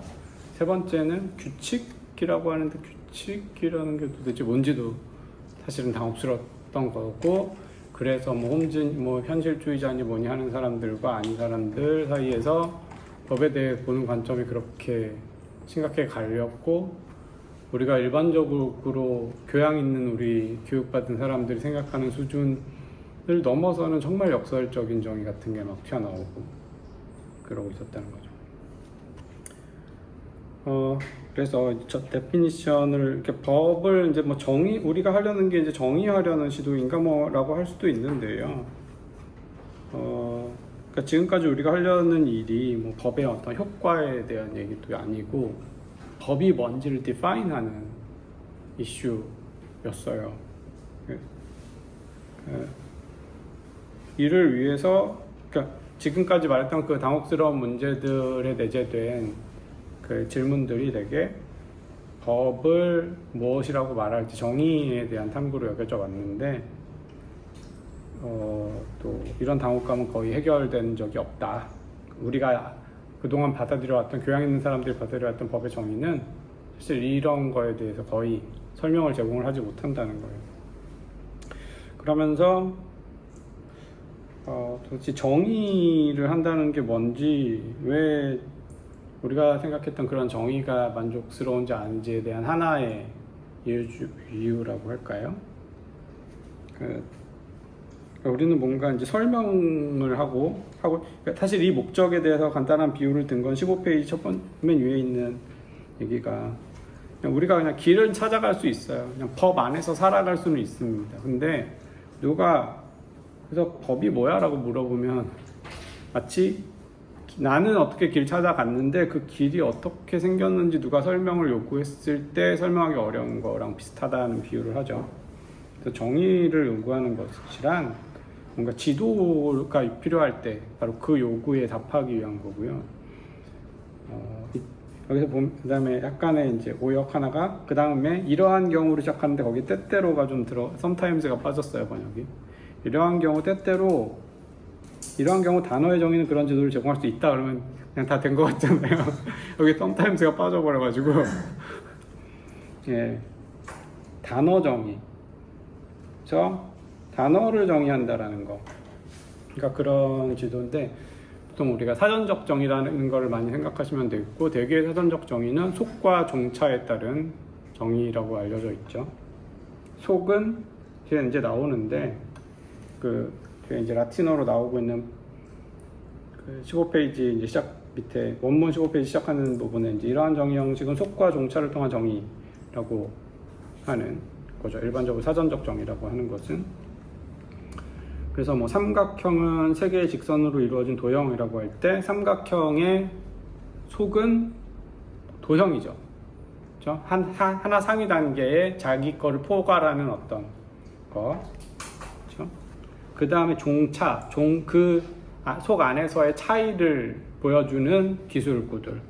그렇죠? 어떤 거예요? 도형 중에서 다른 도형이 아니라 차이가 뭐냐면 세 개의 직선으로 이루어진 그런 도형. 그러면 이제 삼각형의 정의라고 우리가 사전적 정의니 뭐 단어의 정의니 하는 그런 정의를 하는데요. 이런 것들이 왜 법을 설명하는 데 있어서 지금까지 이렇게 기능을 잘 하지 못했는가를 설명하고 있어요. 그래서 속이라는 것은 더 넓은 범주의 것들과 공유하는 특징들, 그다음 종차란 같은 범주 내 다른 것들과 구별되는 특징들, 이걸 함께 제시하는 방식, 이렇게 얘기하는데요. 이러한 정의 형식이 15페이지 제일 마지막에 보면 항상 유익한 것도 항상 사용하지 가능한 것도 아니다. 그러니까 정의를 한다고 해서 그게 항상 우리가 기대하는 그런 기능에 다 하지 못한 경우인데 언제 실패를 하냐면 그러니까 실패를 하지 않으려면 16페이지 제일 위에 조건은 속이 있어야 되는 거예요. 일단. 진짜로 그런 속이라는 게 존재를 해야 돼요. 도형, 삼각형을 잘 정의하기 위해선 도형이라는 그렇죠? 속이 일단 명확하게 좀 존재를 해줘야 되고 근데 속이 모호하거나 혼란스러워 버리면 이게 사실 그거 가지고 어떻게 해봤자 좋은 정의가 될 수 없는 거죠. 도움이 안 된다. 그래서 지금 법의 경우에 바로 이 조건 때문에 법이 속하는 친숙하고 잘 이해된 일반 범주가 존재하지 않기 때문에 이 유용성, 정의의 유용성이 좀 많이 없다. 저 행동 규칙 이런 게 우리의 그 속이라고 할 수 있는가? 그렇죠? 그 규칙 개념 자체가 벌써 난해하다는 걸 봤죠. 그다음에 두 번째는 더 큰 장애물은 바로 그 우리가 정의하려고 했던 법이라고 불렸던 사태들 이런 것들이 다 뭔가 일단 공통된 특성을 가진다는 전제가 있어야 되는데 사실 완전히 좀 다른 서로 다른 것들을 하나로 묶으려고 하다 보면 또 문제가 생기고 뭐 경계 사례 얘기 뭐 일단은 그게 뭐 아무튼 국제법이랑 불리는 것과 우리가 국내법이라고 불리는 것을 진짜 같은 하나의 속으로 보고 처음부터 접근하는 게 맞는지부터 뭐 예, 좀 이렇게 쉽게 나갈게요. 너무 또 꼼꼼하게 가면 너무 지치니까 마지막 줄에 뭐 이런 얘기도 있어요. 뭐 건강하다는 말은 사람뿐 아니라 여기 피부가 컴플렉션의 번역인데 안색 정도로 번역하면 좋을 것 같아요. 안색. 너 참 건강하네. 그러면 사람이 건강하다는 거고, 너 안색이 참 건강한 안색을 가졌네. 그러면 얼굴 색깔이 건강하다. 그 다음에 너 그 운동 참 건강한 운동이다 라고 하면 운동이 건강하다라고 하는데, 사실 여기서 건강이라는 개념과 사람, 안색, 운동 사이의 관계가 사실 조금 다 다르고, 그러면 이제 건강이라는 것도 좀 사실은, 그렇죠? 그래서 보면은 안색이란 건강함의 징후이고 사인이고, 안색은 이제 건강함을 이제 표시해 주는 거지, 이게 건강하다. 그렇죠? 그다음에 운동은 건강해지게 만드는 원인이다. 그렇죠? 운동이 건강하다. 근데 아무튼 이런 것처럼 중심 개념을 기준으로 서로 다른 방식으로 관련되어 있는 경우도 있을 수 있어요. 그러니까 우리가 법이라고 말을 하지만 뭐가 법이다라고 말할 때 그게 사실은 그것의 징후라는 표현일 수도 있고 그거의 원인이라는 표현일 수도 있고 좀 조심 잘 봐야 되겠죠. 그래서 다음에 조금씩 사실 다른 얘기들을 하고 있는데요. 이거를 잘 보세요. 각 사례가 또 하나의 복합 활동의 서로 다른 구성 요소인 경우도 있어. 철도는 기차가 아니라 선로, 짐꾼, 철도 회사에 대해서도 레일웨이라고 할 수 있다. 선로 자체도 레일웨이지만 그 철도 회사도 레일웨이라고 부르고, 아무튼 이런 식으로 이런 문제도 이제 정의가 쉽지가 않고요. 법에 대한 정의를 하는 게 등등등. 그런데 그렇다고 해서 우리 정의 자체가 유용하지 않고 안 하려고 하느냐, 그게 아니고 지금 우리가 중요하다, 가장 당혹감을 만들었던 세 가지 쟁점을 하나의 정의를 하기 위한 요청으로 묶었던 것은 잘한 거다. 거기 논증은 없고 앞으로 논증할 수 있을 거다, 이렇게 얘기를 하죠. 왜냐하면 우리는 제일 가운데에요, 17페이지. 이 책의 진행 과정에서 이 세 가지에 대한 공통된 답변의 일부를 이루는 중심 요소들을 분리해내고 그 특징을 규명하는 것이 가능하다라는 걸 보여줄 것이기 때문이다. 이게 가능한 걸 보여주면 성공하는 거예요. 그렇죠?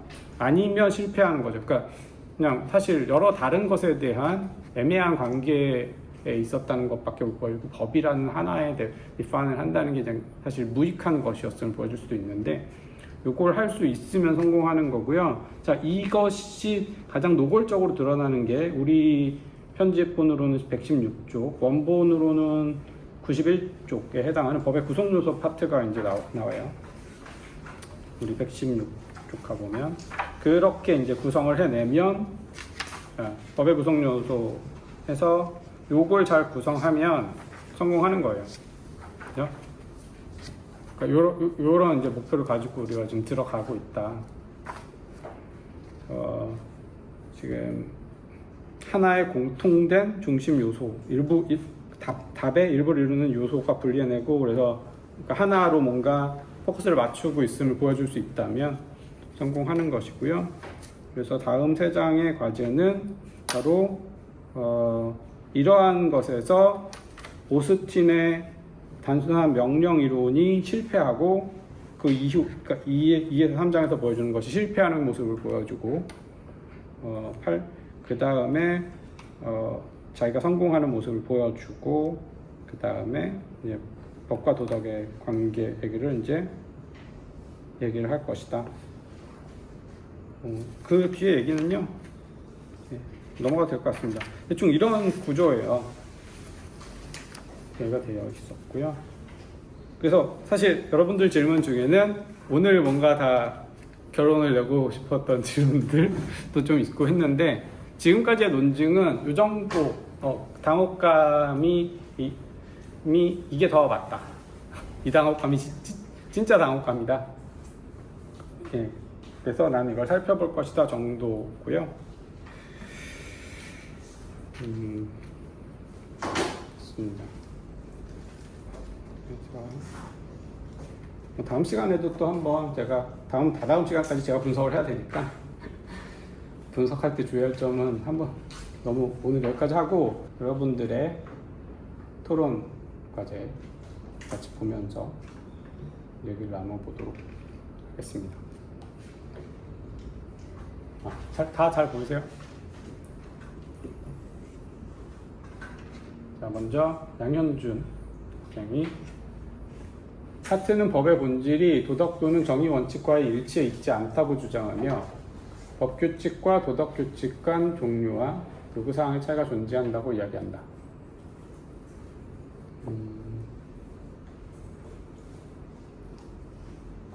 뒷장에서는 논증이 있겠지만 1장에서는 법규칙과 도덕규칙 간 요구사항의 차이가 무엇인지 궁금했다. 네, 그러니까 일단 우리 그냥 아직은 진짜 그걸 또 해명하면 또 논란이 생기겠지만 사람들이 보통 이 정도 논의까지 온 사람들의 얘기는 도덕규칙은 진짜 본질적인 의무, 우리에게 뭘 행위를 해야 함, 그게 뭐 처벌을 따르기 때문도 아니고 그냥 그게 당연히 그렇게 해야 됨을 제공하는 어떤 규칙이라고 보통 알려진 것이 있죠. 법규칙은 지금 사실 설명하기도 힘들고요.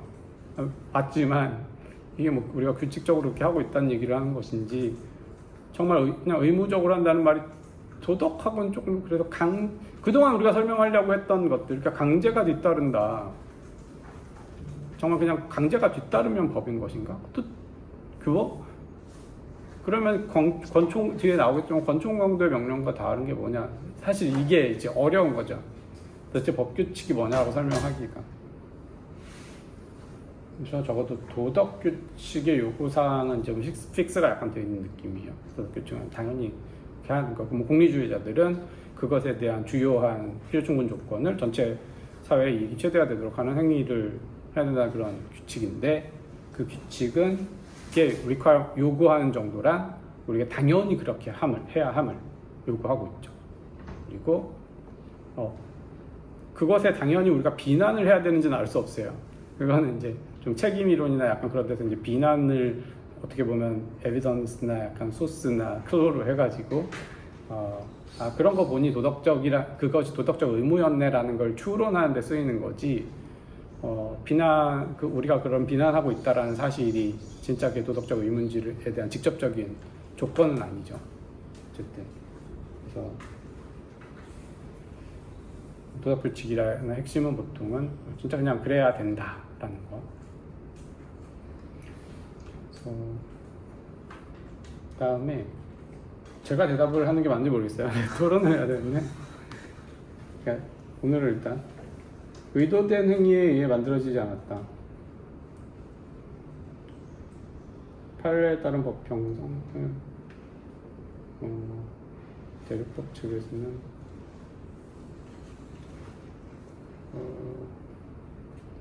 어떤 맥락이었더라? 쪽.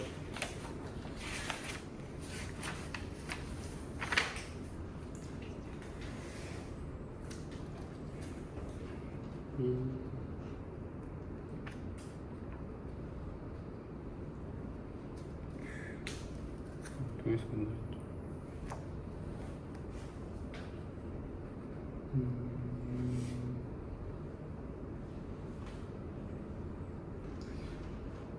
뭐 아무래도 노골적으로 드러나는 건 커먼로 책에서의 그런 관습에 의해 형성된 거나 선례나, 꼭 선례는 굉장히 좀 확립된 걸 얘기하고요. 프레세던트급으로 가면 그때 우리가 판례로 번역하기도 할 정도로 그런 또 그런 것도 있어요. 그러니까 여기서 이게 적절한지는 모르겠는데 이게 법규칙인지 아닌지 논란이 있는 규칙 중에는 뭐 수학의 더하기 규칙, 빼기 규칙 이런 게 당연히 이제 판사들이 적용을 하는데 뭐 500만 원씩 두 번 빌면 1000만 원 계산을 하잖아요. 1,000만 원에 대한 뭐 채무가 있다. 이런 것이 법 규칙이냐, 수학 규칙은 뭐냐, 지위에 대해서 뭐 그런 얘기도 사실 있긴 한데, 이건 법 규칙으로 보통 안 보는 경우가 더 많긴 할 거예요. 수학적 규칙 같은 거. 그런 것들도 생각해 볼 수 있고. 네.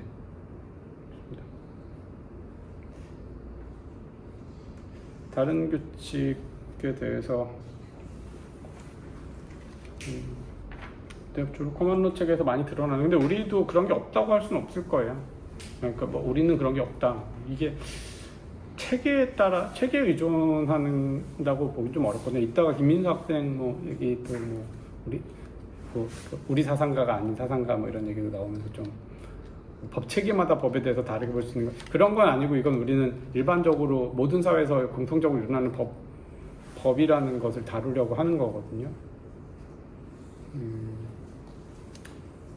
네, 확 떠오르진 않지만 체계에 의존적으로 하려던 얘기는 일단 의도는 아닌데요. 좀 넘어갈게요 일단. 그 다음에 법규범이 핵심이라는 주장에 대해서 스칸디나비아 학파는 규범 자체를 정당화 근거로 삼지 처벌 가능성을 판사가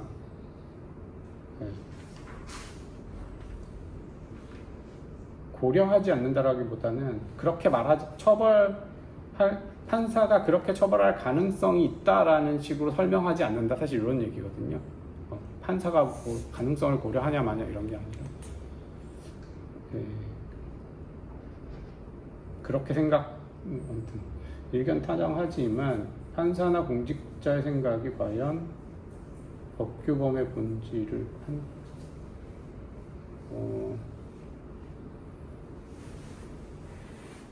판사나 공직자의 생각이 법규범의 본질을 그러니까 아까 맥락을 따라오셨는지 모르겠는데 이런 맥락은 아니고요. 그러니까 그 현실주의자들은 어쨌든 관찰을 하려고 하는 거예요. 과학자들처럼.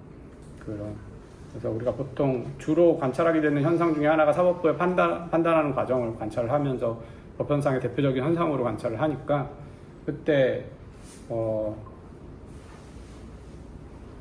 법이 있다, 판사가 이렇게 판결할 것이다 라는 어떤 패턴이 보이면, 법이 그 사회는 뭔가 이렇게 법이라는 패턴이라는 게 있네, 약간 뭐 예를 들면 그런 거라고 할까요? 그런 얘기를 하려고 등장한 거고, 그러니까 이게 너무 큰 얘기를 다 하고 있는 거라서 이 질문은 그래서 법규범의 본질이 그러니까 수렴성이냐 아니면 뭐 그런 얘기고요. 생각이란 말 좀 접어놓을게요. 나중에 또 얘기할 기회 있으면 할게요.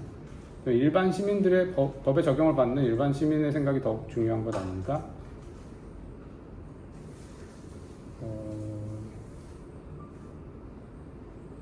그러니까 지금 일단 스칸디나비아 학파나 홈즈나, 그러니까 다들 실존자 법 현실주의자들은 일단 규범이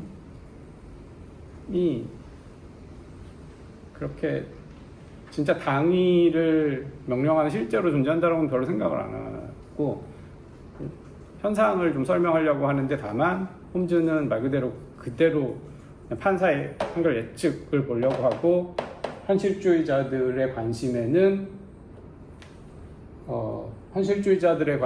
적어도 규범도, 그게 우리가 말하는 규범으로 존재하진 않지만 하나의 중요한 관찰 대상, 그 규범 자체도.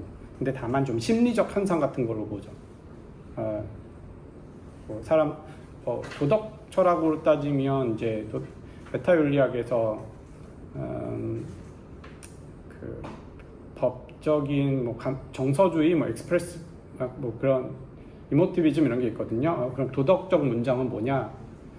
도덕적 문장, 사람을 죽여서는 안 된다라는 게 그게 참이나 거짓이 문장이 아니라 사람을 죽이다니 라는, 사실 사람들의 감정을 표현하고 있는, 일반적 감정 같은 걸 이렇게 표현하고 있는 문장이 이런 식의 이제 설명을 하거든요. 마찬가지로 스칸디나비아 학파는 법이라는 문장들은 그러니까 법이라고 우리가 말하고 있는 어떤 규범 체계들을 중요한 대상으로 보지만, 그것이 말 그대로 참이거나 거짓인 규범, 명제나 이유, 참이거나 거짓이어서 이유가 된다기보다는 인과적인 어떤 심리적인 연결고리 정도로 취급을 한다 이렇게 생각을 하시면 되고, 홈즈는 그 와중에도 그 정말 그냥 판사들의 행태에만 관심이 있고 규범 명제 자체는 좀 관심이 없어지는, 관심 자체가 없는 그런 정도의 좀 차이가 있어요. 좀 어렵지만. 네. 그러면 약간 네. 저는 여기서 이제 그 10페이지 그 문단 서문에 약간 법규범의 중요한 측면이라는 말을 본질이라는 식으로 표현했던 거였거든요. 이게. 법규범 10페이지. 10페이지 그 마지막 문단에 그 처벌의 가능성이 법규범의 중요한 측면이라는 것을 명백하다라는 거에서 약간 네. 중요한 측면 이런 표현이 조금 애매한가 싶어서 저는 여기다 본질이라고 적었던 거긴 해요. 그러면 이 스칸디나비아가 교수님께서 말씀해 주신 거에 따르면 네. 본질을 별로 고려를 안 하는 거, 그냥 현상 자체만 보기 때문에 네. 좀 본질이 별로 중요하지 않아. 그냥 실제 사람들이 생각하고 느끼는 감정이 중요한 거 이런 식으로 생각을 하는 것 같아요. 그냥 중요하다라는 말 자체가 지금 되게 모호하게 쓰이고 네. 있긴 한데, 네. 잠깐만요. 명백하다, 처벌의 가능성.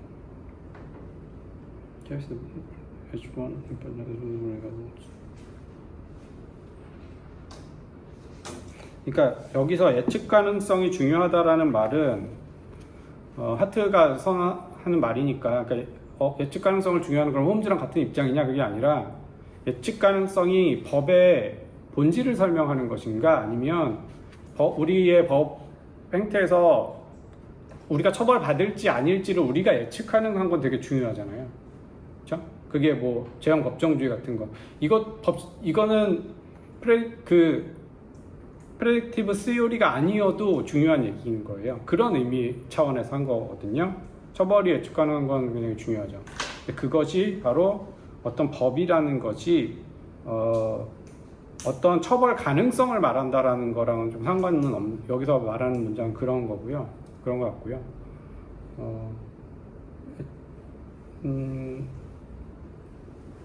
그게 아니라 이제 홈즈 같은 사람들은 그냥 법이라는 게 어떻게 예측될지에 대한 그런 그냥 법 이론이란 판사가 어떻게 처벌할지에 대한 예측을 하는 경제학적 추론이다 이런 의미에서 쓰는 거예요. 그 프레딕트한다는 게 설명이 되나요? 제가 이거를 다시 풀어가지고 어떻게 설명을 해드릴지 모르겠는데,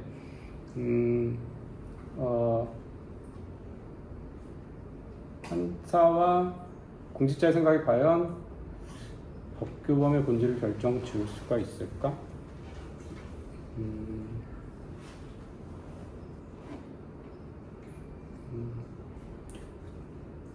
질문이 해결이 안 된 측면 다시 한 번만 강조해 봐 주실래요? 네. 네네. 말이 원래 책 자체가 어려워서 저도 표현을 잘 못하겠는데. 네네네. 이제 뭐 여기서 나와 있는 그냥 그대로 읽으면 이제 규범 위반 자신의 이유이며 정당한 근거를 찾는다고 되어 있잖아요. 네. 이제 그거에 대해서 그러면서 뭐 규범의 존재가 그 반응을 지도하고 한다. 그래서 이제 단순히 처벌의 가능성이 있어서 말하는 것이 아니다라는 얘기를 하는데, 이제 그걸 제가 앞에 문단에 있는 거와 연결지어면 네. 처벌 예측 가능성이 중요하다는 명백한데, 이제 판사들이 이렇게 생각을 하니까 네네. 막 완전히 막 엄청 본질이다라고 볼 수는 없지 않느냐라는 논증처럼 느껴졌어요. 이 10페이지 후반부부터 이제 11페이지까지 누구 입장이요? 스칸디나비아 입장이요? 그러니까 이 문단 전체에서 약간 하트가 스칸디나파에 대해서 얘기하면서 이제 그걸 예시로 든 거잖아요. 스칸디나파가 이제 비판을 가하는데 이런 식으로 비판을 한다. 이제 홈즈를 비판한 거죠. 그래서 이제 그거에 대해서 뭐 하트도 이걸 제시를 했으니까, 그럼 하트도 약간 저는 이 문단만 봤을 때는 스칸디나파의 의견 좀 동의를 하는 것처럼 보이는데, 네네. 네, 그래서 이거에 대해서 저는 이제 좀 의문을 제기했던 거죠. 그러니까 스칸디나파가 제시한 그 근거 중에 하나는 그 판사들이 처벌 내릴 때 이런 정당한 근거를 찾는 게 규범 위반 자체인데, 자체라는 것인데, 실제 사람들이 보면은 물론 판사들의 생각도 중요하지만 저희 같은 이제 법의 적용을 받고 재판에 뭐 가야 되는 그런 사람들 같은 경우에는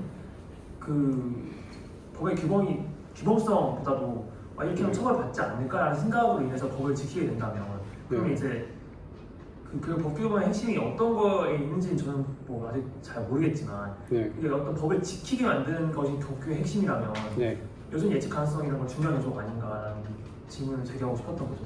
너무 많이 꼬이는 것 같은데. 예. 네. 어쨌든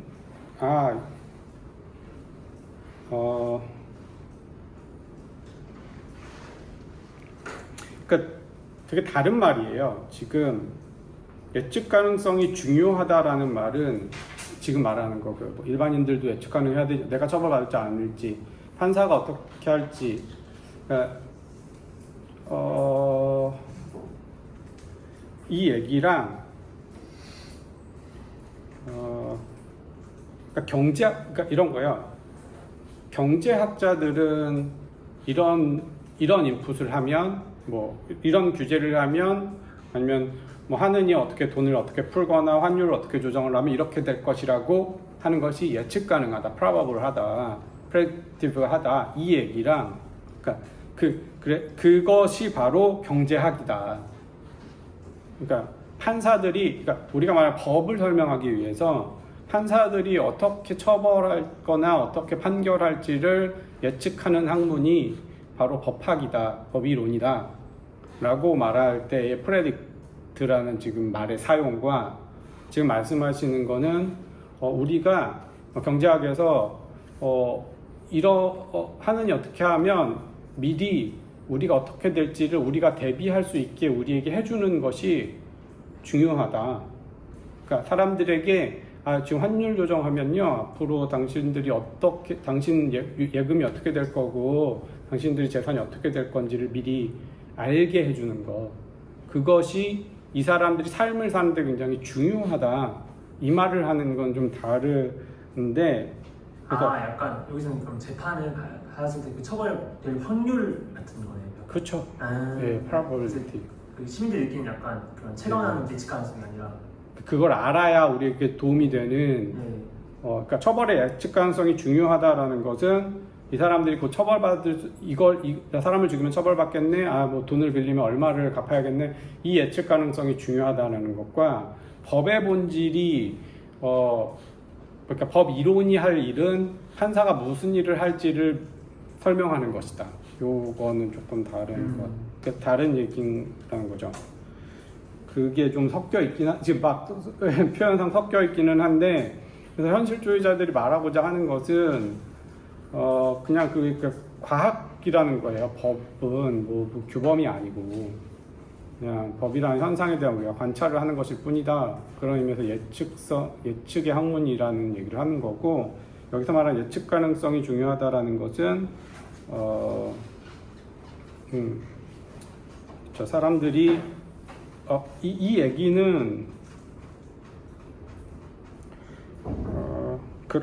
그러나 예측 가능한 것이 그것에 대한 설명인가? 그러니까는 좀 다른 문제다, 이런 얘기를 하는 게, 주로 이 predictability를 해결하는 거는 예를 들면 나중에 legality 풀러 같은 사람들이 legality 말하면서 미리 공포되어야 한다, 뭐 이런 걸 요구하거든요, 법에. 그런 식으로 해결이 되는 문제고, 반드시 그것이 법 규범의 존재 요건이다, 이런 주장을 한다면 그거는 사실 현실주의는 아니죠. 그러니까 그 규범 안에 예측 가능하도록 하는 요구를 하는 그런 상황이 되는 거고, 아무튼 좀 뭔지는 알겠죠. 이게 지금 다른 평면에 있는 얘기인데 제가 이걸 어떻게 풀어 설명해야 될지 모르겠어요. 네. 그 다음에 넘어갈게요. 일단 다 좀 얘기해야 되니까. 그러면 판사주관 개입은 동의할 수 있는데,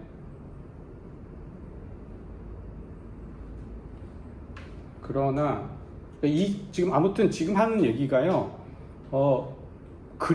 법이 모여야 된다는 얘기라기보다는 그 각각의 질문에 대한 대응을 하는 거거든요. 그러니까 지금 우리가 여기다 논증하고 싶었던 것은 프레딕티브한 설명이 한계가 있다. 그러니까 우리의 법 현상을 설명하는데 한계를 보인다는 거예요. 그러니까 분명히 그 홈즈 같은 식으로 단순히 예측 가능성으로 얘기를 하게 되면 뭐라고 이야기하냐면, 판사가 법규범을 아예 도외시하고 마치 법규범이 있으나 없으나 똑같이 나는 무슨 행동을 하게 될 가능성, 마치 나는 내일 아침에 아마 이 사람한테 이렇게 판결하고 있을걸? 뭐 이렇게 봐야 되겠냐, 그죠?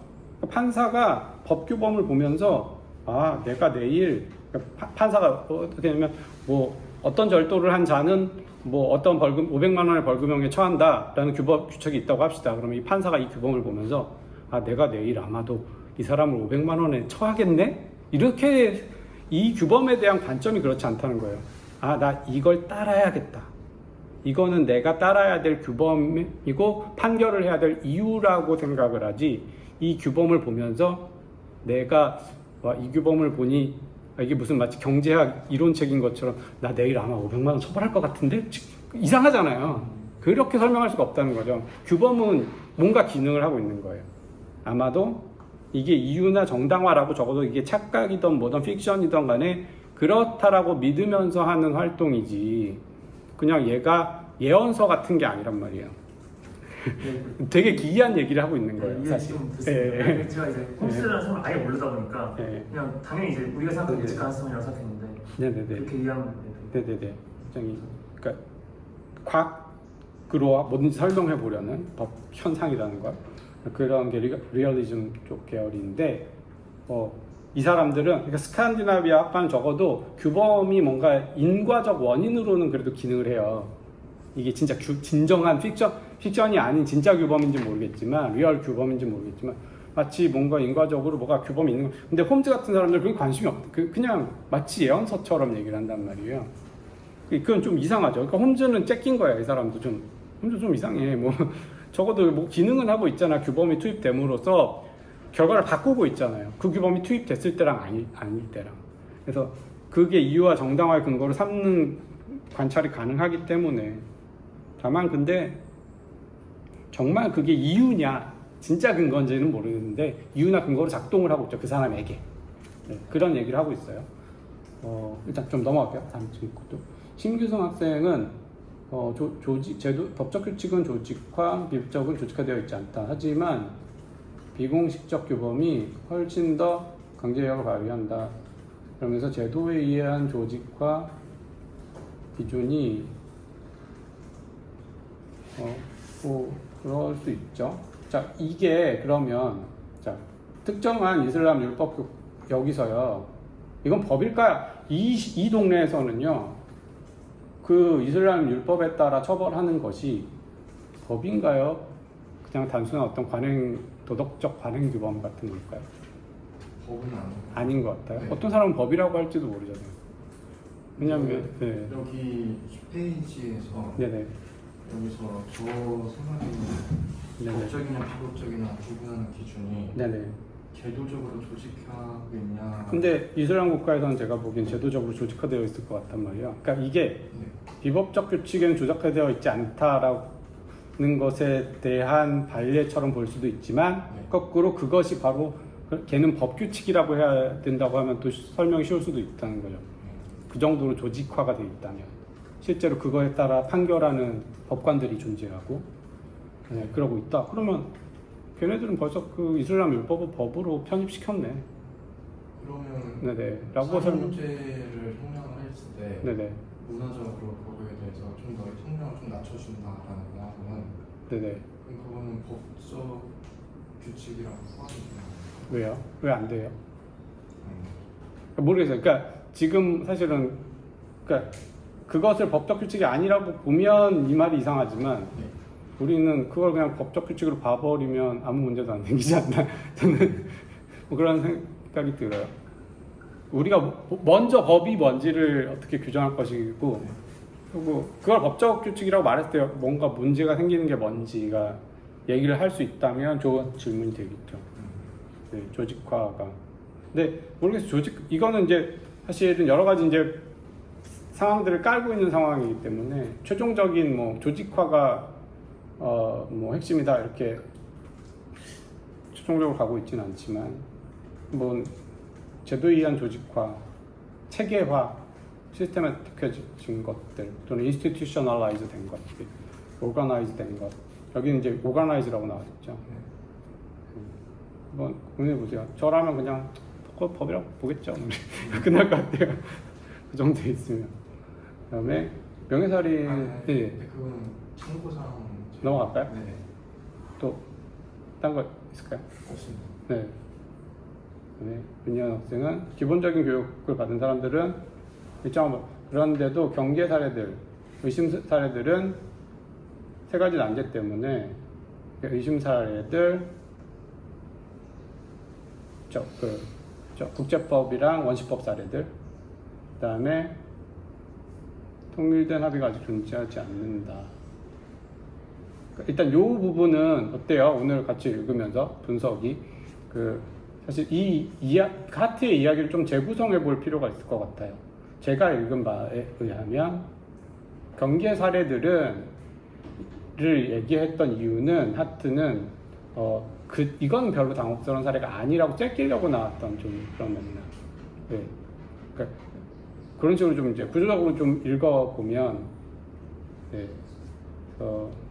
그런 사례들 말고, 그다음에 근데 여기서 말했던 세 가지 당혹감은 보통 의무에 대한 설명들, 그냥 규칙에 대한 설명들에서 좀 되게 기이한 면을 보이고, 진짜 이제 오래 법에 대해서 고민하는 사람들은 사실 이 되게 당혹스러운 법에 대한 설명으로 나아가는데 거기가 진짜 문제다.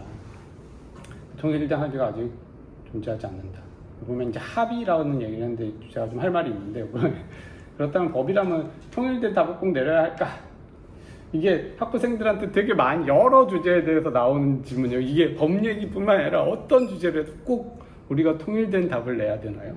라고 이제 얘기를 하고, 근데 대부분의 철학 서적이들랑 모든 문제들은 오히려 마치 자기가 무슨 답이 있는 것처럼 설명을 하려고 하는 것 같은데, 자, 우리 물리학 질문을 해볼게요. 우리가 빛이 무엇인지에 대한 통일된 답을 내려야 될 이유가 있을까요? 그러니까 꼭 합의가 있어야 되냐요? 라고 묻는다면 어떻게 대답을 할 것 같아요? 아까 지도를 제시한다고 했잖아요. 우리가 정의를 내리려고 하는 것들은, 그러니까 지도가 없는 상황, 어떻게 보면 빛에 대한 어떤 통일된 답을 근데 꼭 우리가 빛에 대해서 통일된 답을 할 필요가 있냐 그러면 약간 좀 의문스럽잖아요. 그게 맞나? 그러니까 사실은 어떤 철학적 작업이나 논증도 사실 내 주장을 하려고 하는 거거든요. 그것이 어떤 면에서 유용하다는 말로 다 퉁칠 수 있을지 모르겠지만 지도의 유용성처럼 사실 자꾸 설명을 하는 거예요. 공리주의자들과 칸티안들이랑 공동체주의자들이 맨날 논쟁을 하는데 굳이 합의를 할 필요가 있나요? 도덕에 대해서. 그러니까 이 사람은 나는 공리주의가 맞다고 막 주장을 하고 있는 거잖아요. 예를 들면. 근데 꼭 그런 합의를 내려야 할 필요가 있나요? 라는 질문과 좀 유사해 보여요.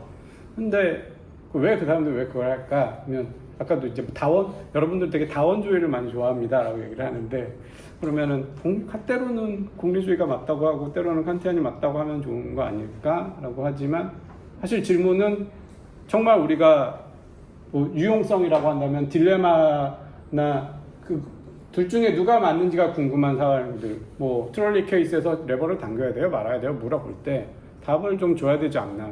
물리학에서 빛에 대한 하나의 통일된 합의를 내려야 되는 이유는 내가 이렇게 해가지고 인공위성 쏴가지고 광파를 빛을 쏴가지고 어떻게 서로 신호를 주고받을 건데 이게 휘는지 안 휘는지가 되게 중요하고 빛이 뭔지에 대한 성질과 빛이 뭔지 해야 되니까 사실 하는 거잖아요.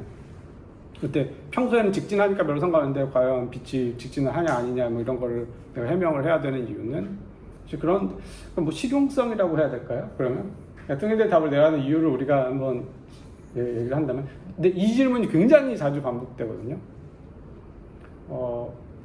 그래서 어떻게 보면 근본적인 질문이기도 하고요.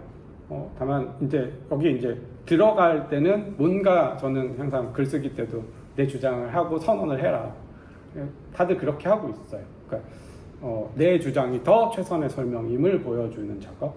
공리주의보다는 칸티안이 훨씬 더 도덕에 대한 본질을 더 잘 설명해주는 그런 식으로 어떻게든 공리주의적으로 했더니 뭔가 좀 이상한 거예요. 어떤 사례에서는 공리주의적으로 하니까 트롤리 케이스에서는 지구에 있는 전체 사람들이 다 죽고 나 하나만 살 수 있을 때는 그래도 한 사람만 살 수 있을 때 그래도 레버 안 당길래? 그러면 당겨야 될 것 같죠? 그러니까 공리주의가 이긴 것 같아요. 그러니까 결국 근본적인 상황에 가서는 더 많은 사람이 더 중요한 거 아니야? 그런데 또 한 10명쯤 있는 상황에서 그러면은 장기이식 사례라고 하는데 10명의 장기이식 대기자가 있고 한 명의 건강한 사람이 즐겁게 지나고 있는데 그러면은 뭐 한 명을 이렇게 장기를 다 분해해가지고 10명을 살리는 게 그럼 공리주의 입장에서 맞겠네? 그럼 그것도 맞아야 되잖아, 공리주의자라면. 그건 또 아닌 것 같고, 그럼 도대체 도덕이란 뭘까? 우리의 의무, 이게 사실 이렇게 계속 질문으로 다가오게 되는 거거든요. 그럴 때 통일된 답을 내려야 할 이유가 있을까라고 했을 때, 장기이식에 되게 애매한 사례들에서 누굴 먼저 줘야 할지 고민이 되잖아요.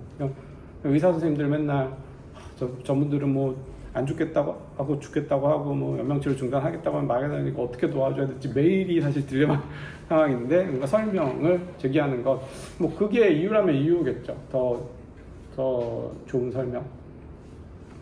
네, 그런 게 있는 것 같고요. 일단은 여기서 나왔던 질문들이 왜 등장했는지도 이제 이런 철학적인 글들, 특히 보면 철학이라는 게 그냥 학문 논의의 되게 근본적인 구조를 잘 보여주거든요. 그러니까 사회과학 이런 거는 되게 노골적으로 이제 방법론이 확 정해져서 이제 가설 딱 세우고 이렇게 하지만 사실 그 뒤에는 이런 문제 제기가 다 이렇게 좀 섬세하게 들어와 있었던 거라서 보시면 이런 게 아니라 문제 제기 이렇게 좁혀나가는 것도 한번 좀 보세요. 되게 어렵죠. 그러니까 바로 이게 진짜 법 문제의 그 어려운 문제를 제기하는 이슈고, 이제 거기에는 이제 의무냐 아니냐, 규칙이냐 아니냐, 뭐 이런 규칙이라면 어떤 규칙인가, 이런 것들이 이제 질문이라는 거를 논증을 했어요. 그 챕터에서는. 그다음에 왜 통일된 우리가 마치 어떤 단적인 어설전을 자꾸 하려고 하는지는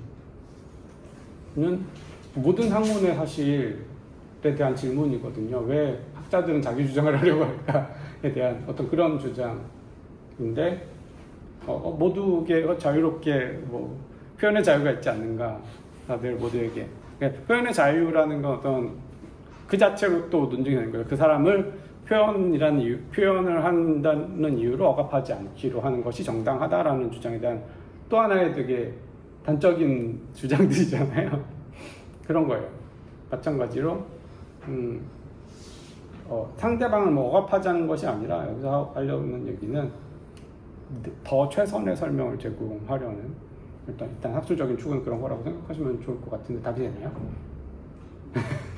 그래서 법에 대한 모두의 관념이 일치하는 것이 효율적이기 때문이니까 여러 가지를 다 해결해 주지 않을까요? 그러니까 진짜 법이 그런 것이라는 것을 그러니까 사실 많은 학생들이 빠져나간 이유가 법에 우리가 경험하는 법에 대해서 많은 걸 설명해 줄 줄 알았는데, 제가 피상적인 거에 대해서 얘기를 하면서 더 피상적이지 않고 더 본질적인 걸 하긴 하는데 여러분들이 생각하는 그 본질이라는 건 사실 이런 거다 말씀드렸는데, 아마 그걸 알면, 법에 대해서 알면 이게 어디까지 효용이 있을지 모르겠으나 네, 판사의 판결에 간접적이든 직접적인 영향을 줄 수도 있겠죠. 법이 뭔지를 정확히 이해한 판사라면. 네. 다만 그러니까 많은 오해 중에 하나가 법실증주의는 형식주의고 법 의미론을 중시하고 사전적 의미를 중시해서 문헌주의적으로 해석하는 판사들을 하고, 문헌 안에서든 어떻게 해석하려고 하고, 그러면 효율적인가? 뭐 이렇게 생각할 수도 있는데, 일단 굉장히 나중에 다시 돌아와야 되겠지만 하트가 추구하는 이론 자체가 굉장히 디스크립티브한 티어리고요. 법을 제대로 묘사해 보려는 시도로 일단 생각하시면 좋을 것 같고, 그래서 드워킨의 논쟁점하고도 관련이 있어요. 그렇게 하면 어차피 드워킨 법은 설명이 안 되는데 교범적인 어떤 축으로 봐야 되고 뭐 그러면서 달라지긴 합니다. 그래서 어떻게 보면 되게 본질적, 드워킨과 하트의 논쟁의 어떤 근본적인 문제하고도 연결이 좀 돼 있을 수 있다. 정답이라고, 법에 대한 사람 관념들 중 정답이라고 부를 만한 것이 있기 때문이니까. 네. 그러니까 일단 학자들이 사람들의 주관적 생각에 대한 탐구라기보다는 진짜 진리가 무엇인지를 추구한다고 일반적으로 생각을 해요. 그러니까 어떤 대상에 대한 탐구라는 그런 대상에 대한 나는 최대한 객관적인 묘사, 이런 걸 설명하려고 하는 그런 아주 좀 아마추어스럽게 말하면 추구를 하죠. 그래서 내 말이 참이다라고 만들기 위한 명제를 찾으려고 하는 것이고, 있기 때문이다. 정말 있는가? 있다고 믿고 하는 거겠죠. 찾고 있겠죠. 그냥 이제 학술적인 질문인 것 같아요. 그러니까 학문 자체에 대한 질문 같아요. 그 다음에 통일된 답을 구성하려는 것은 하나의 길로 유도하는 문제. 비판적 시각을 계속 갖고 계시려고 노력해 주세요. 네. 네, 저 사람이 저렇게 말한다고 해서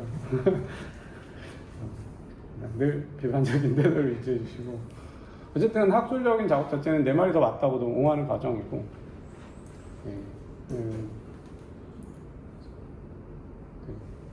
그래서 경제 사례를 포함하거나 배제할 수 있는 동태성의 여지가 없어버리지 않는가.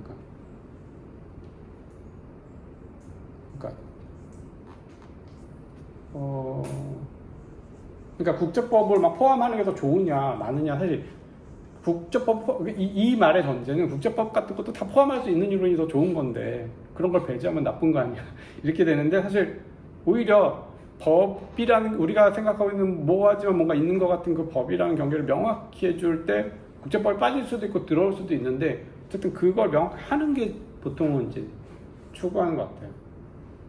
근데 이걸 모든 걸 다 포괄하는 게 좋은 거다라는 걸 좀 약간 전제하는 게 아닌가. 예, 과연 그런가? 오히려 국제법을 포함하는 게 좋을 수도 있고요. 국제법을 완전히 다른 어떤 대상으로 잘 설명할 수 있다면 그게 더 좋은 게 뭔지 모르겠죠. 좋을 수도 있겠죠. 뭐 그런 생각이 듭니다. 김민석 쌤 거 보면 시간이. 그래서 대개 서양학자 이론인데 법에 대한 비서국관학자들의 대표적인 생각을 공감합니다. 예, 거의 법학 개론을 저한테. 그래서 그러니까 만약에 사실은 잘 없죠. 좀 뭐 법과 사상 뭐 이런 얘기 가끔 이제 법이론 할 때 법철학 일반에 대해서 뭐 끌어들긴 하지만, 그런 게 과연 지금 우리가 제기하는 뭐 물리학에서 빛에 대한 뭐 이런 것처럼 뭐 법에 대한 이론을 우리가 한다고 하면 그런 이론은 잘 없는 것 같아요. 그러니까 다만 법가나 뭐 유가나 다 보면 어떤 것이 통치의 정당성을 제공하는 이론인지도 잘 모르겠고요. 어떤 도구, 그러니까 이렇게 통치했더니 더 어떤 실용적이더라던가 어떤 뭐 그런 식의 설명 저도 잘 몰라요. 그런 식을 제공하지, 진짜 법가라고 해서 법이 뭔지를 얼마나 그렇게 본격적으로 탐구하고 들어가는지는 잘 모르겠어요. 때로는 이게 법가가 사실 그때 법의 개념을 따지면 그냥 로직을 한 거다 뭐 이런 식으로 얘기하는 사람들도 있고 할 정도로, 강제적인 통치에 의한 뭐 효율성 뭐 이런 걸 얘기하는 건지, 레지티머시를 얘기하는 건지, 정치 철학이 될 수도 있겠죠, 그런 거. 근데 우리가 법이라는 부르는 게 무엇인지에 대한 이런 좀 본격적인 통찰은 제가 잘 모르겠고요. 일단 또 그게 아니라 또 뭐 한국에는 한국법 이론이 있어야 되고 영국에는 영국법 이론이 있어야 되는 게 아니라고 한다면, 사실 이거는 철학 이론이라서 우리가 법이라는 그러니까 일반적인 인간의 집단이 모였을 때 형성될 것만 같은 어떤 특정한 규범적 현상 내지는 진짜 규범의 존재를 탐구하는 그런 거라, 말 그대로 좀 철학적 질문이라, 서양 철학, 동양 철학이 어떤 방법론적 패턴은 있을 수 있지만 사실 그 질문을 하는 것 자체가 구별되는 건 아니거든요. 물리학에서 빛에 대한 동양적인 이론이 있나요? 뭐 이런 식의 질문이 될 수는 있죠. 그러니까 질문의 여러 의도에 대해서 제가 얘기하자면 혹시 뭐 좀 해결이 되나요? 네, 딱히. 그리고 뭐 비서관 학자들이 최근에 뭐 우리 한국 법철학회 회원들께서 하시고 계신 대표적 견해를 좀 거의 다 이제 서양학자 이론에 바탕을 많이 두고 있고, 되게 하트 뭐 도킨 아니면 독일의 뭐 이런들 그걸 많이 하고 있죠. 두 문장으로 끊겨 있다. 단순한 의미의 쌈박에 의해서 강요되는 경우 있다. 네, 한번 잘 번역을 좀 잘 보겠습니다. 좀 많이 안 읽혔나요? 그냥 갑자기 읽다가 잘 이해가 안 돼서 네네. 찾아요. 좀 빨리 넘어갈게요. 그리고 나중에. 그다음에 역사적으로 법과 도덕의 연결 관련된 강제를 먼저 등장했다고 하는데 그 이유가 무엇인지 궁금합니다. 벤담은 아니고요. 벤담은 아니에요. 그 법과 도덕의 연결은 뭐 아퀴나스나 옛날에는 소크라테스 뭐죠? 옛날 고전에 뭐 신의 법과 뭐 이런 거 얘기하면서 신의 법을 어떻게 거스를 수 있나요? 뭐 왕이 내린 법에 따를 수 없습니다. 신의 법이 따로 있기 때문에 나는 오빠에게 제사를 지내야 합니다. 안티고네, 소포클레스가 안티고네 같은 데 나온다는 거 보면서 뭐 신의 법이 따로 있거나 도덕적 명령이라던가 뭐 이런 것들 결국은 많은 법들이 그 사회의 어떤 도덕을 실현하려고 하는 것처럼 보이거든요. 그렇기 때문에 굉장히 일단 도덕의 일부다라던가 뭐 이런 식의 최소한의 도덕이다 이런 식의 얘기들이 많이 들어왔던 걸 얘기를 한 거고요. 그게 뭐 역사적인 이유가 있겠죠. 제가 역사 이론을 하는 사람은 아니어서 네, 일단은 사실 이 텍스트 자체가 하는 비판적 질문은 아니고 좀 요거의 백그라운드가 되는 질문들일 것 같고요. 제가 뭐 이유는 제가 아는 수준에서는 뭐 그런 겁니다. 그냥 발생상 당연히 그냥 같이 사람들 죽이는 거 막 처벌하고 이런 식으로 이제 등장을 했으니까 형법 이론 같은 게 되게 도덕에 많이 기여를 하잖아요. 특히 형사적 처벌 같은 경우는 민사처벌이야 뭐 회복도 하고 뭐 이렇게 하지만 되게 도덕에 기여하는 것 같고 정의를 실현하려고 하는 것 같고요. 분배 정의를 실현하려고 법이 있는 것 같고 그런 것 때문에 사실 실천적으로는 도덕에 기여하는 것처럼 보이고 발생사적으로도 그런 이유로 생겼으리라 볼 수 있겠죠. 그 정도밖에 저는 하여들 쓰는 거고요. 네, 성렬 학생은 법에 따른 정의, according to law, 법에 따르는 정의, 법 자체의 정의.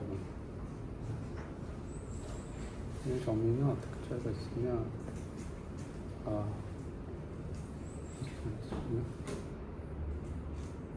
이렇게 하면 지금 이제 15분 남은 거 맞죠? 네. 45분에 끝나고 야 되죠. 1분 남은 거죠. 1분. 좋습니다. 뭐 좋아요. 그 다음 시간에 짧아요. 이게 법 사령 명령 이 부분이 양이 짧기 때문에 혹시 이 질문도 같이 다룰 수 있으면 좀 제가 다시 한번 보고